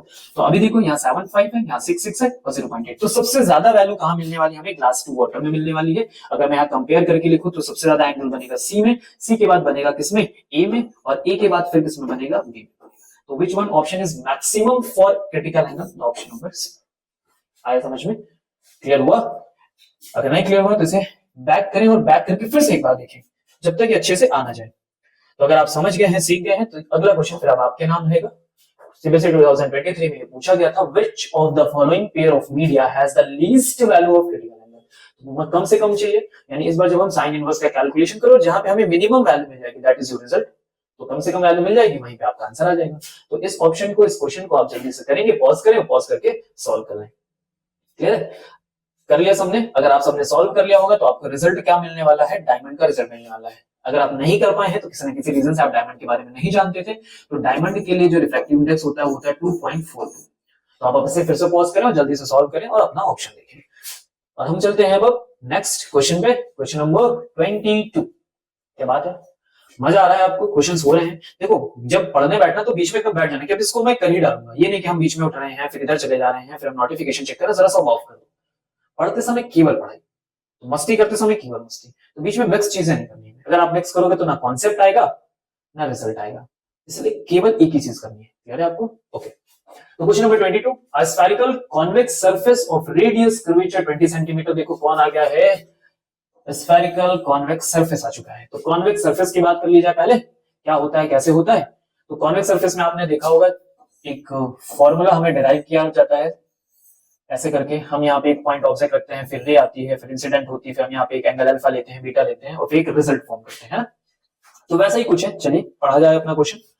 A spherical convex surface of radius of curvature 20 cm made of glass refractive index 1.5 is placed in air, कहां पे है, एयर में है, ठीक है। तो 20 सेंटीमीटर का है और इसे हमने कहां पे लाके रख दिया, एयर में रख दिया है।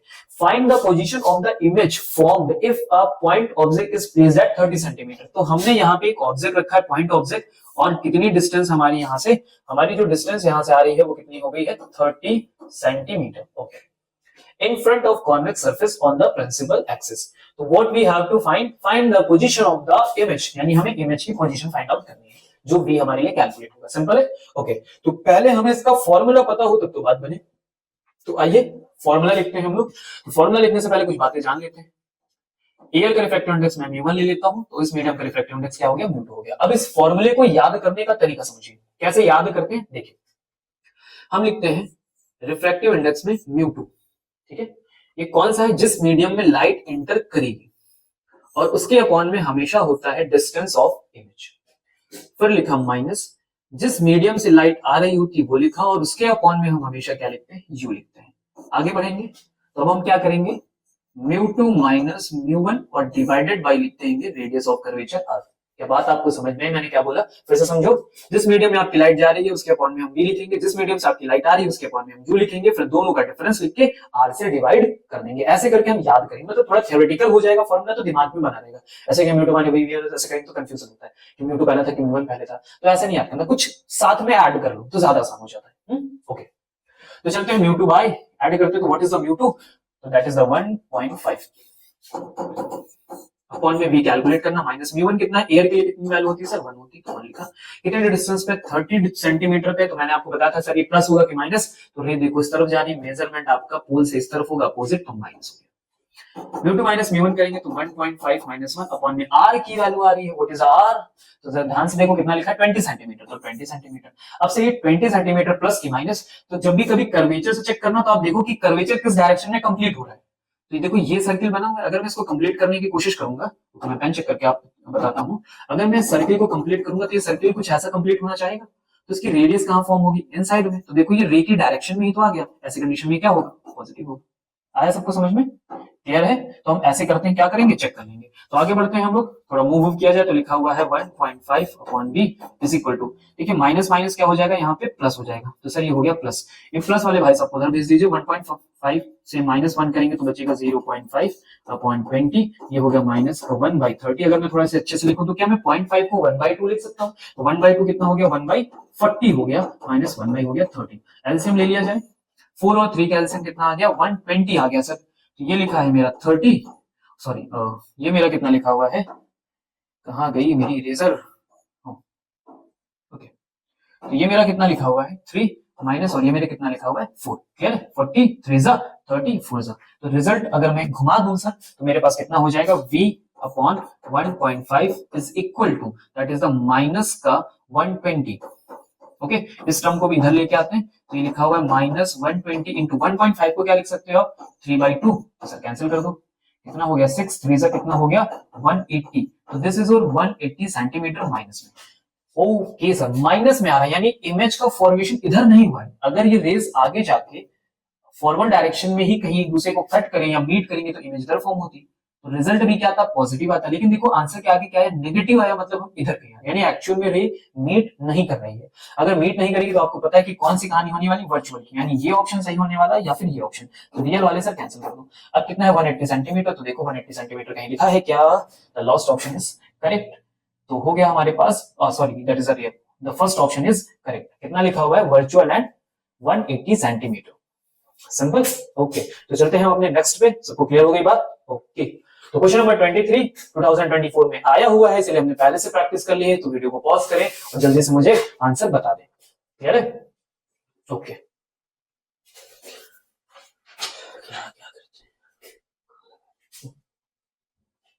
तो चलते हैं क्वेश्चन नंबर 23 पे, तो ध्यान से देखिए, ये क्वेश्चन आया हुआ है, तो वीडियो को जल्दी से पॉज करें और मुझे आंसर बता दें, इसीलिए हमने इसकी प्रैक्टिस पहले से कर ली, क्लियर है, हो गया।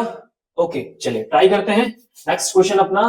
तो फॉर्मूला लिखा जाए, कॉन्वेक्स सरफेस दोबारा दी गई है, फॉर्मूला हमारे पास क्या, मैंने बताया था कि किस मीडियम से आ रहे हो, किस मीडियम में जा रहे हो, इस बात की आपको क्लैरिटी हो। ओके, तो हम सबसे पहले क्या लिखते हैं, म्यू, क्या लिखते हैं हम यहाँ पे, μ2 बाय b, जिस मीडियम में जा रहे हो उसके अपॉन में इमेज की डिस्टेंस, जिस मीडियम से आप आ रहे हो उसके अपॉन में ऑब्जेक्ट की डिस्टेंस, फिर लिखते हैं μ2 माइनस μ1 अपॉन r। ओके, μ2 की वैल्यू इस बार कितनी गिवन की गई, 1.5, सेम एज इट इज है, b की वैल्यू कितनी है हमें पता करके देना है, माइनस लगाया हमने।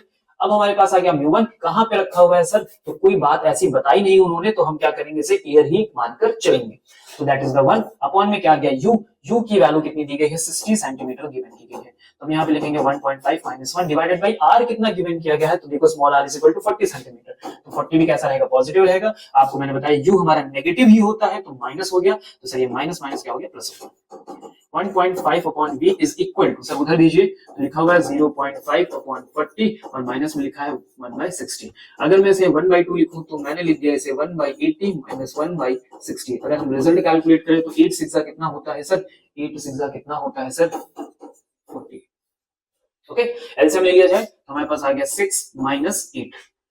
अब हम इसे जरा इन्वर्स कर लेते हैं, तो अभी क्या लिखा हुआ है 480 डिवाइडेड बाय माइनस का 2, तो अगर मैं 2 से इस पार्ट को कैंसिल कर दूं तो अभी कितना लिखा हुआ है सर, ये 240 लिखा हुआ है 240। 1.5 को इधर लेके आइए तो 1.5 इधर आ गया, जिसे हम क्या बोलते हैं 3/2। सर 2 से एक बार और कैंसिल हो जाएगा तो लिखा 120 मल्टीप्लाई बाई 3। तो सर 12 3 सा कितना होता है 36 होता है, दैट इज द 360 सेंटीमीटर। तो जरा आंसर में देखें तो आंसर में हमारे पास माइनस सिंबल आया है, माइनस सिंबल आया तो कहानी में फिर से क्या होने वाला है, वर्चुअल होने वाला है। तो रियल का ऑप्शन कट कर दिया जाए, रियल वाले क्या कर दीजिए, कैंसिल कर दीजिए। अब देखते हैं 360 कहीं पे लिखा है क्या, तो ये लिखा हुआ है 3.6 मीटर लिखा हुआ है, तो कौन सा ऑप्शन सही होगा, वर्चुअल का सही होगा 3.6 मीटर। आई होप कि आपका भी आंसर यही आया हो। क्लियर है, तो देखो समझते चलो, धीरे धीरे सब होता जाएगा। क्लियर है, कोई बोर तो नहीं हो रहा, परेशान तो नहीं हो रहा, हम ज्यादा पढ़ लिए हैं, कुछ भी ज्यादा नहीं हुआ। 24 ही क्वेश्चन में कौन सी बड़ी बात है, एक दिन में बैठो तो कम से कम 50-50 60-60 क्वेश्चन मिनिमम होने ही चाहिए, 50-50 एमसीक्यू तो पढ़ने ही होने चाहिए, तब ना जाके बोर्ड अच्छा होगा। ऐसा थोड़ी ना साल भर भी नहीं पढ़े फिर भी नहीं पढ़ेंगे तो क्या दिक्कत हो जाएगी, और अगर आपने पढ़ा है तो फिर तो बहुत ही ज्यादा जरूरी है कि अभी फिर से पढ़ो। ओके कंटिन्यू करते हैं, क्वेश्चन नंबर 24 पे आते हैं। क्या लिखा हुआ है, two thin lenses having optical powers of -10 dioptre and +6 dioptre are placed in contact with each other, the focal length of the combination is. तो कॉम्बिनेशन पूछ रहा है लेंसेज के बारे में, तो हम पावर्स तक पहुंच गए, आइए जल्दी से कर लेते हैं, सिंपल सी बात है। अगर कभी कॉम्बिनेशन की बात होती है तो ऐसे कंडीशन में पावर ऑफ कॉम्बिनेशन हम क्या करते हैं, एज इट इज हम with respect to sign add करते चले जाते हैं। और इसी कंपैरिजन में अगर हम फोकल लेंथ की बात कर रहे हैं तो फोकल लेंथ को भी हमें विद रिस्पेक्ट टू साइन क्या करना पड़ता है, ऐड करना पड़ता है। सिंपल है। ओके, तो अभी क्वेश्चन में क्या बोला है कि हमने दो थिन लेंसेज को आपस में पास पास रख के ऐड किया, तो अगर मैं पावर का फॉर्मूला यहाँ पे लिखूं तो लिखा हुआ है -10 और +6, कितना रिजल्ट आया, -4 का डायोप्टर आ गया। अब नेक्स्ट क्वेश्चन में क्या पूछा गया, what is the focal length, यानी पावर फोकल लेंथ पूछा है। तो फोकल लेंथ के लिए हम रिजल्ट कैसे निकालते हैं, तो पावर इज इक्वल टू होता है 1/f, और दूसरा फॉर्मूला क्या होता है हमारे पास होता है 100/f। ऐसा कब करते हैं, 1/f तब हम करेंगे जब फोकल लेंथ हमें किसमें हो, मीटर में गिवन की गई हो, और 100/f हम कब करेंगे, जब ये किसमें गिवन हो, सेंटीमीटर में गिवन हो। फिलहाल अभी हमें क्या पता करना, फोकल लेंथ खुद ही पता करना है, तो focal length is equal to क्या हो जाएगा, 1/p हो जाएगा। तो 1/p की वैल्यू कितनी आई है, -4, तो -4 को सॉल्व करेंगे तो लगाया 0 पॉइंट, और 2 टाइम्स हम लेके जाएंगे तो कितना हो जाएगा 8, और अगले टाइम्स में हम लेके जाएंगे 5 टाइम्स, तो हमारा रिजल्ट आ जाएगा 0.25, और क्योंकि माइनस सिंबल के साथ है तो कहीं पे लिखा हुआ है क्या माइनस, तो लिखा हुआ है सर -0.25। तो प्रॉब्लम जरा ध्यान से देखो, तो ऑप्शन में सेंटीमीटर और मीटर आया, तो अभी हम सेंटीमीटर में है या मीटर में है, तो अभी सिंपल से देखो हमने कैसे कैलकुलेशन किया, 1/p से किया हुआ है। अगर मैं यहाँ पे 100 रख के इसको सॉल्व करता तो क्या 0.25 आता, नहीं, ऐसे कंडीशन में कितना आना लगता, सेंटीमीटर में कितना आंसर आने लगता, 25, है ना। तो अगर 0.25 है तो हमारा मीटर वाला ऑप्शन कौन सा, माइनस वाला, तो which one is minus, option number ए। तो ये वाला ऑप्शन हमारा क्या हो गया सर, सही हो गया है। तो अगले क्वेश्चन में चलते हैं। नेक्स्ट क्वेश्चन नंबर 25, क्या लिखा हुआ है, a biconvex lens has a radii of curvature 20 cm each if the refractive index of the material of the lens is 1.5, the power of the lens is। Again question हमारे power पे है, लेकिन इस बार कहानी थोड़ी बदल गई। देखो कौन सा लेंस आ गया, बाइकॉन्वेक्स लेंस आ गया। अब बाइकॉन्वेक्स लेंस आ गया है, पावर हमसे डिमांड कर रहा है, तो पावर तक पहुंचने से पहले कहां पहुंच जाओ, फोकल लेंथ पे पहुंच जाओ। अब फोकल लेंथ का क्या कोई बाइकॉन्वेक्स के लिए फॉर्मूला है हमारे पास, तो अगर आप थोड़ा रिमाइंड करेंगे तो आपको याद आएगा कि हमने एक फॉर्मूला पढ़ा है जिसका नाम है लेंस मेकर फॉर्मूला, और अगर हम लेंस मेकर फॉर्मूले को लिखें तो उसमें फोकल लेंथ आती है, और यानी वहां से फोकल लेंथ मिल जाए तो फिर रेसिप्रोकल करके कहां तक मिल जाएंगे, हम पावर तक भी पहुंच जाएंगे। क्लियर है, तो चलिए आइए करते हैं क्वेश्चन नंबर 25।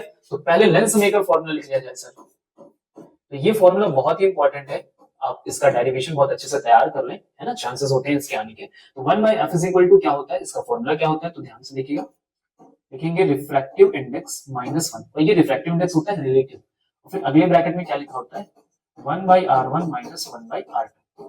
ये टर्म हमारे क्या होते हैं, ये हमारी क्या होती है, रेडियाई होती है। अभी कौन सा लेंस हमारे पास, बाइकॉन्वेक्स लेंस है, तो चलो आ जाओ पहले के लिए बात कर लेते हैं कि ये कैसे होते हैं, क्या काम करते हैं, समझते हैं। तो हमने बनाया ये कॉन्वेक्स लेंस, और ये हमने बना लिया कौन सा लेंस, कॉनकेव। क्लियर। अब जरा देखना, मैं यहाँ से लाइट को ट्रैवल करा के ला रहा हूँ, तो लाइट सबसे पहले किस सरफेस पे पड़ेगी, सरफेस पे पड़ेगी, तो ये सरफेस क्या होगी, 1 होगी, this is the first surface. फिर इसके बाद सेकंड पे आएगी, तो ये क्या होगी, सरफेस हमारी सेकंड। अब अगर मैं इस सर्किल को कंप्लीट करने की कोशिश करता हूं तो ऐसी कंडीशन में मेरा जो रेडियस फॉर्म होगा वो यहां फॉर्म होगा, r1। तो देखो क्या ये रे की डायरेक्शन में, ऐसे कंडीशन में मेरा r1 क्या होने वाला है, पॉजिटिव होगा। अब मैं इस सर्किल को अगर कंप्लीट करूं तो ये अपोजिट डायरेक्शन में कंप्लीट हो रहा, और जब मैं अपोजिट डायरेक्शन में मेजरमेंट करने के लिए आऊंगा इस पॉइंट से, तो क्या मैं रे के अपोजिट हो जाऊंगा? ऐसी कंडीशन में R2 क्या हो जाता है हमारा? नेगेटिव हो जाता है। ठीक है, चलें उसमें भी इसी तरह चेक कर लिया जाए। सेम एज इट इज हम क्या करें, रे को ट्रैवल करा के लेके चलते हैं। तो इस पहले पे करेंगे तो ये हो गई फर्स्ट सरफेस, फिर इस पे जाएंगे सेकंड हो गया। अगर मैं इसका सर्किल कंप्लीट करूं तो मैं किधर आ रहा हूं? इस तरफ, यानी मेरा जो R1 है यहाँ पे कैसा हो गया? नेगेटिव हो गया। और मैं इधर सर्किल कंप्लीट करूंगा तो रे की डायरेक्शन में ही पहुंचूंगा, तो R2 मेरा यहाँ पे कैसा हो गया? पॉजिटिव हो गया। तो ये बेसिक से थोड़े कॉन्सेप्ट है हमारे, हम एक्चुअली में जल्दी से गलतियां कर देते हैं कि R1 मतलब पहला होता है, R2 मतलब बाद वाला होता है, तो ये हमें पता होता है, लेकिन हम जब प्रॉपर तरीके से सर्किल कंप्लीट करते हैं तो और ज्यादा क्लैरिटी हो जाती है। अदरवाइज हम जल्दी जल्दी में प्लस माइनस का कंफ्यूजन रखते हैं और रॉन्ग करने वाले हैं। ठीक है, तो ऐसा ना हो कि जो हम इसके लिए मानते हैं वही हम उसके लिए मान लें, तो दोनों के लिए चीजें बदल जाती है। क्लियर? ओके, तो हम जल्दी से आ जाते हैं अपने कैलकुलेशन में। तो लिखा 1/f इज इक्वल टू, अब म्यू में क्या रखने वाले हैं? तो क्या लिखा हुआ है? Refractive index of material is 1.5। तो किसके कंपैरिजन में दिया गया? एयर के कंपैरिजन में दिया गया, तो हमने लिखा है यहाँ पे 1.5 माइनस 1 लिख लिया। अब लिखेंगे 1/R1। R1 की वैल्यू कितनी दी गई है? 20 सेंटीमीटर। क्यों, कैसे पता चला सर? देखो बोला ना radius of curvature centimetre each, दोनों की 20 है, तो यहां लिखा मैंने 20। पॉजिटिव में लिखेंगे, देखो पॉजिटिव लिखा, फिर लगाया माइनस, और R2 किसका होगा? नेगेटिव का, तो माइनस माइनस क्या हो जाएगा? प्लस हो जाएगा। ओके, तो 1/f इज इक्वल टू, ये कितना हो गया? 0.5। 0.5 को क्या लिख सकते हैं? 1/2। और ये कितना हो गया सर? 2/20 हो गया। 2 से 2 कैंसिल आउट कर दे तो फोकस कितना आ गया हमारे पास? 20 सेंटीमीटर आ गया फोकस 20 सेंटीमीटर। फिलहाल हमें किस पे बात करनी थी? पावर पे बात करनी थी। तो पावर इज इक्वल टू कितना होता है? 1/f। इसी से अगर मैं इसी को कंटिन्यू कर लूं तो मैं इसे निकाल भी सकता हूं पावर को भी, तो कितना हो गया? 1/20 सेंटीमीटर। ठीक है, अभी सेंटीमीटर पे है तो मैंने आपको थोड़ी देर पहले फॉर्मूला बताया था, अगर फोकल लेंथ सेंटीमीटर में आ रही तो पावर निकालने का फॉर्मूला 100 के टर्म में आएगा, तो आपको यहाँ ऐड करना पड़ेगा 100। 20 से इसे कैंसिल करेंगे, कितना रिजल्ट आएगा? 5। तो क्या कोई ऐसा ऑप्शन है हमारे पास? This is the option number C, 5 dioptre. This is the correct answer. तो चलिए नेक्स्ट क्वेश्चन पे चलते हैं। क्वेश्चन नेक्स्ट क्या है हमारा? Angular dispersion and mean deviation is depends upon. तो सर ये मेमोराइज करने वाली चीज हमें याद होना चाहिए थोड़ा सा। एंगुलर डिस्पर्जन और मीन डेविएशन वो किस बात पे डिपेंड करता है? तो क्या वो प्रिज्म की शेप पे डिपेंड करता है, क्या वो हाइट पे डिपेंड करता है, क्या वो एंगल पे डिपेंड करता है? तो what is the actual answer? Actual answer is C, ये डिपेंड करता है एंगल ऑफ द प्रिज्म पे। सेम ऐसा ही क्वेश्चन बनता है किसके लिए? डिस्पर्सिव पावर के लिए बनता है। अगर यहीं पे लिखा होता है कि डिस्पर्सिव पावर किस बात पे डिपेंड करती है, तो वो डिपेंड करती है किस पे? मटेरियल पे डिपेंड करती है। तो हमेशा ध्यान रखना, शेप, हाइट, इन सब चीजों पे कभी कोई चीज डिपेंड नहीं करती। दो ही चीजों पे डिपेंडेंसी बनती है, किस पे? या तो प्रिज्म के एंगल पे डिपेंडेंसी होगी, या फिर प्रिज्म के मटेरियल पे डिपेंडेंसी होगी। ठीक है, तो जो भी प्रॉपर्टी होंगी वो इन्हीं पर डिपेंड करेंगे। कंफर्म? तो option number C is correct. Next question पे चलें। ओके, क्वेश्चन नंबर 27 देखिए आपके सामने आ गया है, और ये आईएससी में पूछा गया है 2022 में। क्या लिखा हुआ है? Dispersive power of a prism depends upon. Dispersive power, कितना डिस्पर्जन होगा, कैसे डिस्पर्जन होगा, शार्प डिस्पर्जन होगा कि नहीं होगा, तो वो किस पे डिपेंड करेगा? वो डिपेंड करता है मटेरियल ऑफ द प्रिज्म पे। सिंपल? ओके, याद कर लीजिए इसे। चलते हैं आगे बढ़ते हैं। तो क्वेश्चन नंबर 29 में आ गए हैं। What is the question number 29? तो पढ़ा जाए, अ compound microscope is the combination of. Compound microscope किसका कॉम्बिनेशन होता है? तो चलिए आइए जल्दी से देख लेते हैं कंपाउंड माइक्रोस्कोप कैसे फॉर्म होता है। तो एक लेंस हमने ये लगाया और दूसरा लेंस हमने ये लगाया। ठीक है, पहला लेंस जो हमारे ऑब्जेक्ट की तरफ होता है उसका नाम होता है ऑब्जेक्टिव, और जो दूसरा लेंस हमारी आईज की तरफ होता है उसका नाम होता है आई पीस। क्या बात समझ गए? ओके, तो जब दोनों की बात करते हैं तो आप ध्यान से समझिएगा, इन दोनों की फोकल लेंथ हम हमेशा क्या रखते हैं? शॉर्ट रखते हैं। ठीक है, दोनों फोकल लेंथ हम क्या करते हैं? ज्यादातर कैसे रखते हैं? शॉर्ट रखते हैं। दोनों ही शॉर्ट होते हैं। ऐसा क्यों करते हैं हम? क्योंकि हमारा मैग्निफिकेशन का जो रिजल्ट है वो क्या कर जाए? इंक्रीज कर जाए। हमारा जो रिजल्ट है वो क्या कर जाए? इंक्रीज कर जाए। मैग्निफिकेशन का टर्म इंक्रीज करने के लिए दोनों फोकल लेंथ हमारी शॉर्ट होनी चाहिए। ओके, अब जब हम बात करने जा रहे हैं ऐसे नॉर्मल क्वेश्चंस में, तो क्या होता है आपस में अगर हम कंपेयर करें तो ऐसी कंडीशन में फोकल लेंथ ऑफ ऑब्जेक्टिव और फोकल लेंथ ऑफ आईपीस की जब हम बात कर रहे हैं तो किसकी वैल्यू ज्यादा होती है? आईपीस थोड़ा लार्ज होता है और ऑब्जेक्टिव थोड़ा कम होता है। ठीक है, जनरल केसेस में, लेकिन दोनों हमेशा क्या होते हैं? शॉर्ट के ही होते हैं, बस एक दूसरे के कंपैरिजन में एक ज्यादा होता है और एक क्या होता है? कम होता है। आइए ऑप्शन में आ जाते हैं हम लोग। तो क्या लिखा? Short focal length of eyepiece lens. Eyepiece lens क्या शॉर्ट फोकल लेंथ का होगा? नो।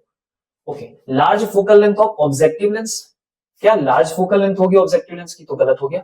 ऑप्शन सी में आते large focal length of objective. Objective की फोकल लेंथ क्या है? लार्ज है, फिर से गलत हो गया।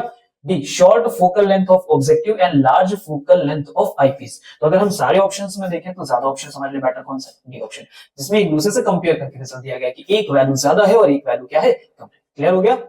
ओके, तो आगे बढ़े सर। मैंने आपको दोनों चीजें आपस में क्लियर कर दी, कंफ्यूजन मत क्रिएट करना कि एक लार्ज होगा एक स्मॉल होगा या फिर दोनों स्मॉल होंगे। मैंने आपको क्लियर किया एक्चुअल कॉन्सेप्ट क्या है कि दोनों फोकल लेंथ ही हमारी शॉर्ट होती है, दोनों ही हमारी क्या होती है, शॉर्ट होती है, क्योंकि हमें मैग्निफिकेशन का रिजल्ट हाई लेके जाना होता है।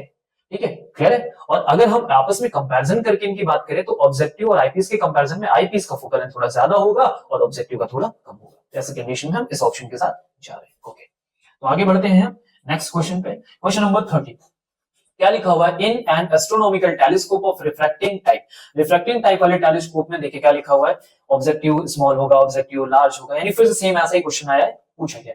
तो आइए एस्ट्रोनॉमिकल टेलीस्कोप बना दिया जाए सर। तो टेलीस्कोप में फॉर्मेशन करते हैं, तो ये हो गया हमारा टेलीस्कोप।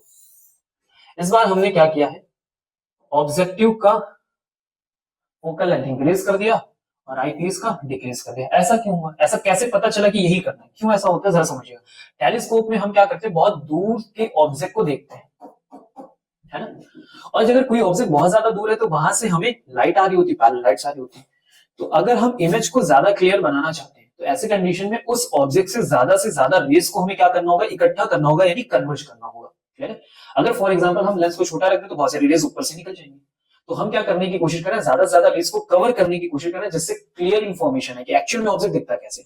इसलिए हम इसकी लेंथ को इंक्रीज कर देते हैं, दैट मींस फोकल लेंथ बढ़ा देते हैं और इसकी फोकल लेंथ को डिक्रीज कर लेते हैं। क्लियर है? ओके, तो चलते हैं सर, देखा जाए क्या बोला गया, objective should have a small focal length. क्या ऑब्जेक्टिव स्मॉल का होगा, रॉन्ग हो गया। Objective should have large focal length, okay, ये बात तो सही है। आगे बढ़ते हैं, eyepiece should have large focal length, ये बात गलत है। Both objective and eyepiece should have large focal length, क्या दोनों लार्ज के होंगे, ये बात भी गलत है ना। ऐसे कंपैरिजन में हमारा option number B is correct. ठीक है, तो नेक्स्ट क्वेश्चन में क्या लिखा हुआ है, compound microscope with an objective of 1.0 centimetre focal length and eyepiece of 2 centimeter focal length has tube length of 20 centimeter. Calculate the magnifying power of the microscope if the final image is formed at the near point of the eye. Near point of the eye. Okay, near point क्या होता है आपको पता है, D होता है, कितने पे होता है सर, 25 पे होता है।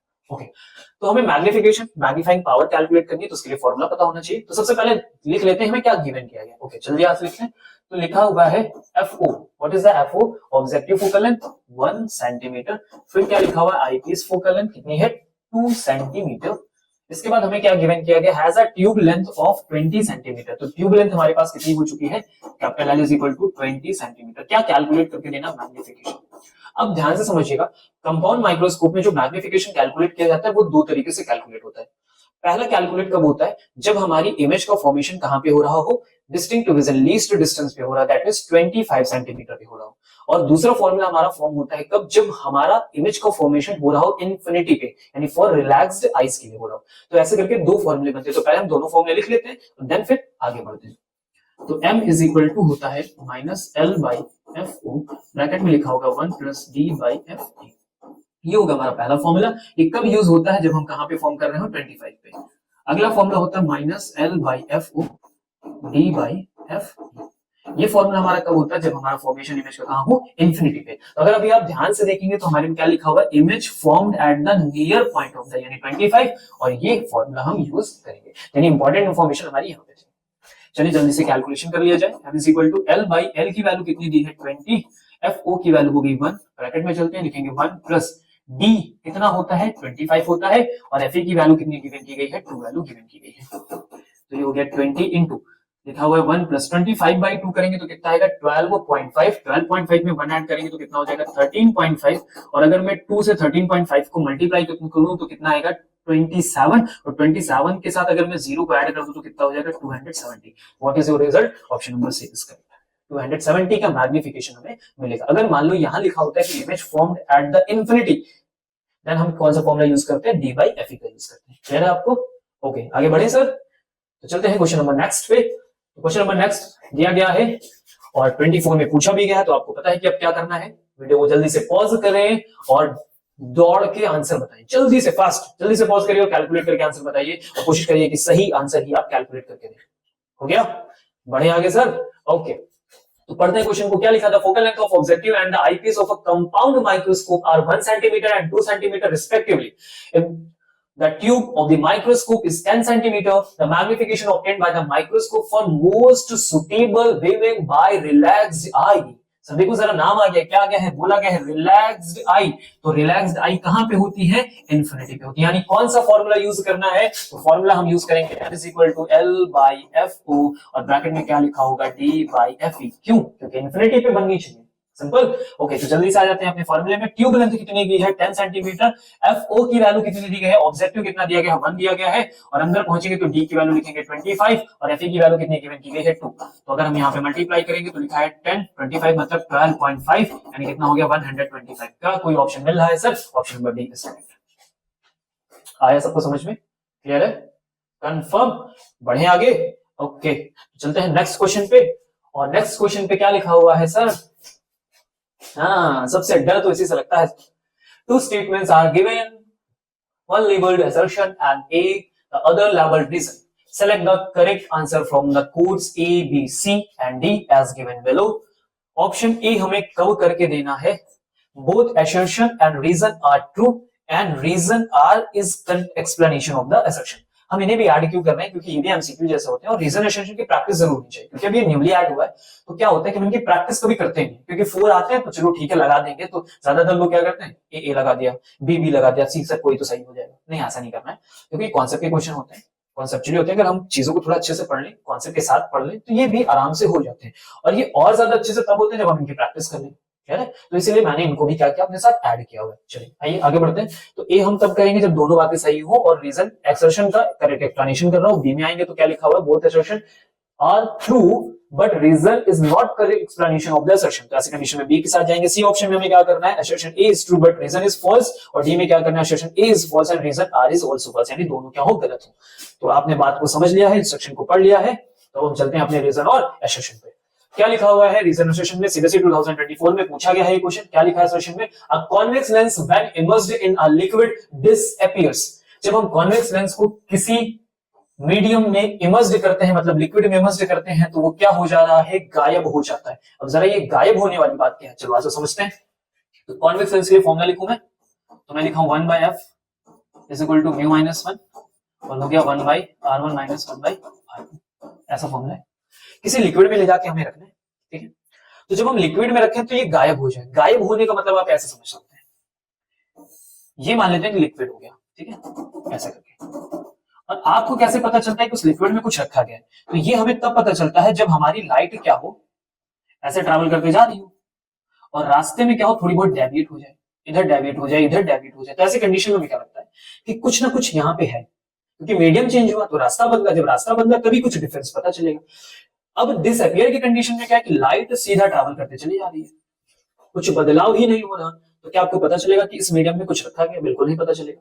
इसका मतलब क्या हुआ कि जो मीडियम रिफ्रैक्टिव इंडेक्स का इस लिक्विड के साथ है, जो रिफ्रैक्टिव इंडेक्स इस लिक्विड का है, सेम वही रिफ्रैक्टिव इंडेक्स अंदर रखे हुए ऑब्जेक्ट का भी होगा.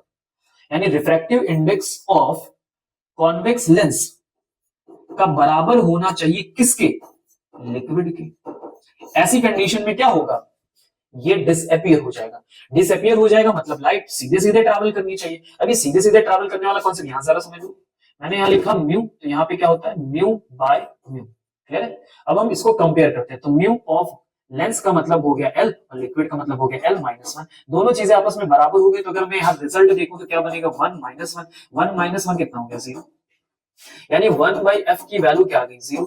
और अगर मैं यहां f निकालने की कोशिश करूं तो ये कितना आ गया, इन्फिनिटी. मतलब ये किसकी तरह बिहेव करेगा, एक प्लेन सरफेस की तरह, सिंपल स्ट्रेट. इसलिए लाइट हमारी बिल्कुल भी डेविएट नहीं होगी. अगर लाइट डेविएट नहीं होगी तो हमें बिल्कुल नहीं पता चलेगा कि अंदर कुछ रखा है या नहीं रखा. तो this is the condition of disappearing. इस तरह से चीजें गायब होती है. ओके, आगे बढ़ते हैं, रीजन पे आते हैं. क्या लिखा हुआ, the refractive indices of material of the lens and liquid are equal. क्या ये बात सही है, बिल्कुल ये बात सही है. और क्या ये बात इसे एक्सप्लेन भी कर पा रही है, एग्जैक्ट बिल्कुल एक्सप्लेन कर रही है. तो ऑप्शन हमारा कौन सा सही हो गया, ए. क्लियर है, आया. चलते हैं नेक्स्ट क्वेश्चन पे बढ़ते हैं. क्वेश्चन नंबर नेक्स्ट है हमारा 33. क्या लिखा है सेशन में, if the objective and eye piece lens of a microscope are interchange then it can work as telescope. क्या हम अगर आई लेंस और इनकी पोजीशन को आपस में चेंज कर दें तो ऐसी कंडीशन में क्या ये टेलीस्कोप की तरह बिहेव करेगा? अगर मैं स्टार्टिंग में देखूं तो ये मेरा क्या है, माइक्रोस्कोप है, और अब मैं इन्हें इंटरचेंज करूं तो ये वाला लेंस आगे आ गया,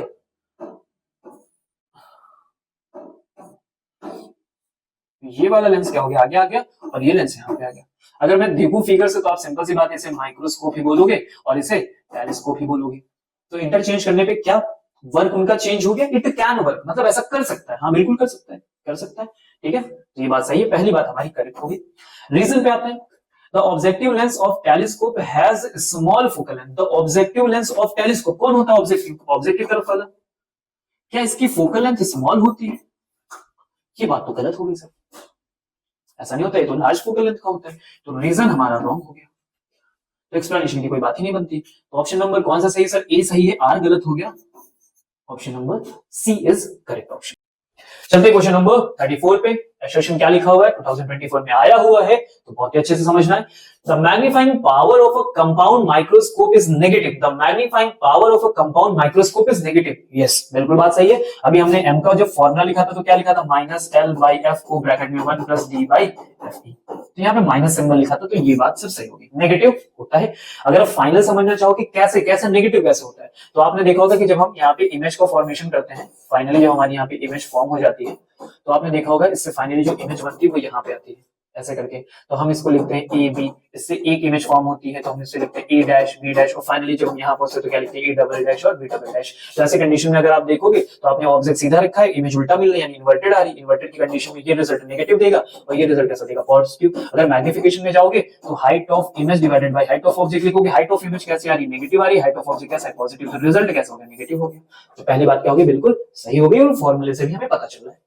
रीजन में चलता है, the final image formed is erect with respect to the object. The final image, which one, the final image, ये फाइनल है या ये फाइनल है, तो ये फाइनल है।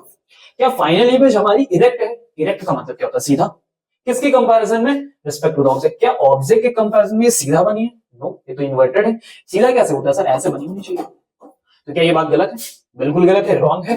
तो रीजन हमारा दोबारा रॉन्ग हो चुका है। अगर रीजन रॉन्ग हो गया तो आपको पता है ऑप्शन नंबर कौन सा सही होने वाला है, ए इज करेक्ट, बस सी इज ओके, और रीजन इज रॉन्ग, तो option number C is correct.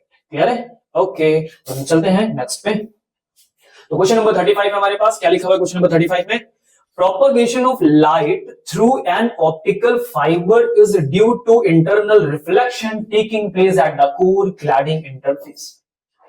पहले बात कर लेते हैं क्या लिखा हुआ है यहाँ पे। एक वर्ड देखो आया है ऑप्टिकल फाइबर, तो सर थोड़ा पहले जान ले ऑप्टिकल फाइबर क्या होता है। आज देखो कैसे बनता है हमारा ऑप्टिकल फाइबर। तो ये हमने ले लिया ऑप्टिकल फाइबर, और ऑप्टिकल फाइबर में जो बाहर का टर्म होता है हम उसे बोलते हैं क्लैडिंग, ठीक है। फिर हम क्या करते हैं, अंदर की तरफ एक और लेयर फॉर्म करते हैं, और इस लेयर को हम क्या बोलते हैं, इसे हम बोलते हैं कोर, ठीक है। तो एक कोर होता है, क्लैडिंग होता है। ओके, क्लियर हो गई यहां तक बात, समझ में आ गई सबको? ओके, अब हम क्या करने वाले हैं, देखो इसका यूज किस लिए करते हैं, तो इसका यूज किया जाता है TIR करने के लिए, यानी इंफॉर्मेशन को एक पॉइंट से एक जगह से दूसरी जगह भेजने के लिए। तो भेजने के लिए जो प्रोसेस यूज होता है वो होता है TIR, इस तरीके से हम करते हैं, ठीक है। तो अगर कोई लाइट, कोई रे इंसिडेंट करे तो वो TIR हो, तभी वो क्या करे, यहाँ से ट्रैवल करते हुए जाएगी। अब क्या होना चाहिए, TIR कब पॉसिबल है, TIR की कंडीशन क्या होती है कि जब भी हम कभी डेंसर से कहां मूव कर रहे हो, रेयर में, ऐसी कंडीशन में आपने देखा कि क्रिटिकल एंगल फॉर्म होता है और अगर हमारा इंसिडेंस एंगल किसी रीजन से क्रिटिकल से क्या हो जाए, ज्यादा हो जाए, यानी हमारी आई की वैल्यू ग्रेटर देन हो जाए IC, तो ऐसी कंडीशन में हम उसी मीडियम में वापस आ जाते हैं। यानी हमें जाना कहां से कहां चाहिए, डेंसर से रेयरर जाना पड़ेगा, तभी हमारा TIR पॉसिबल होगा। तो अगर मैं पहली बात को कोर कह रहा हूं, दूसरे वाले को क्लैडिंग कह रहा हूं, तो ऐसी कंडीशन में कौन डेंसर कौन रेयरर, तो कोर इज डेंसर और क्लैडिंग इज रेयरर, तभी TIR हमारा क्या होगा, पॉसिबल होगा, ठीक है। तो अब हम आगे पढ़ते हैं असर्शन को, propagation of light through an optical fibre is due to internal reflection, सही बात है, taking place at the core cladding interface. Core cladding interface, इसी इंटरफेस पे क्या हो रहा है, मूवमेंट हो रही, कोर क्लैडिंग पे आके लाइट हो रही। ये पहली बात तो बिल्कुल सही हो गई। रीजन पढ़ते हैं, refractive index of the material of the cladding refractive index of the material of the cladding of optical fibre is greater than that of the core. ये कह रहे हैं कि रिफ्रैक्टिव इंडेक्स आपकी जो क्लैडिंग का है वो ज्यादा हो जाए, रिफ्रैक्टिव इंडेक्स किससे, कोर से ज्यादा हो जाए। और अभी हमने क्या सीखा कि कोर ज्यादा होगा, अगर क्लैडिंग ज्यादा हो गया तो क्या टीआईआर होगा, बिल्कुल नहीं होगा। इसका मतलब रीजन हमारा क्या हो गया, रॉन्ग हो गया। अगर रीजन रॉन्ग है, सही है, तो ऑप्शन आपको पता है कौन सा सही होने वाला है, option number C is correct. अरे वाह, ज्यादातर ऑप्शन नंबर सी ही आ रहा है, एक ही बार हमें लगता है ए आया फिर सी आया, इसीलिए आप लोग क्या करते हो, सी सी सी, है ना।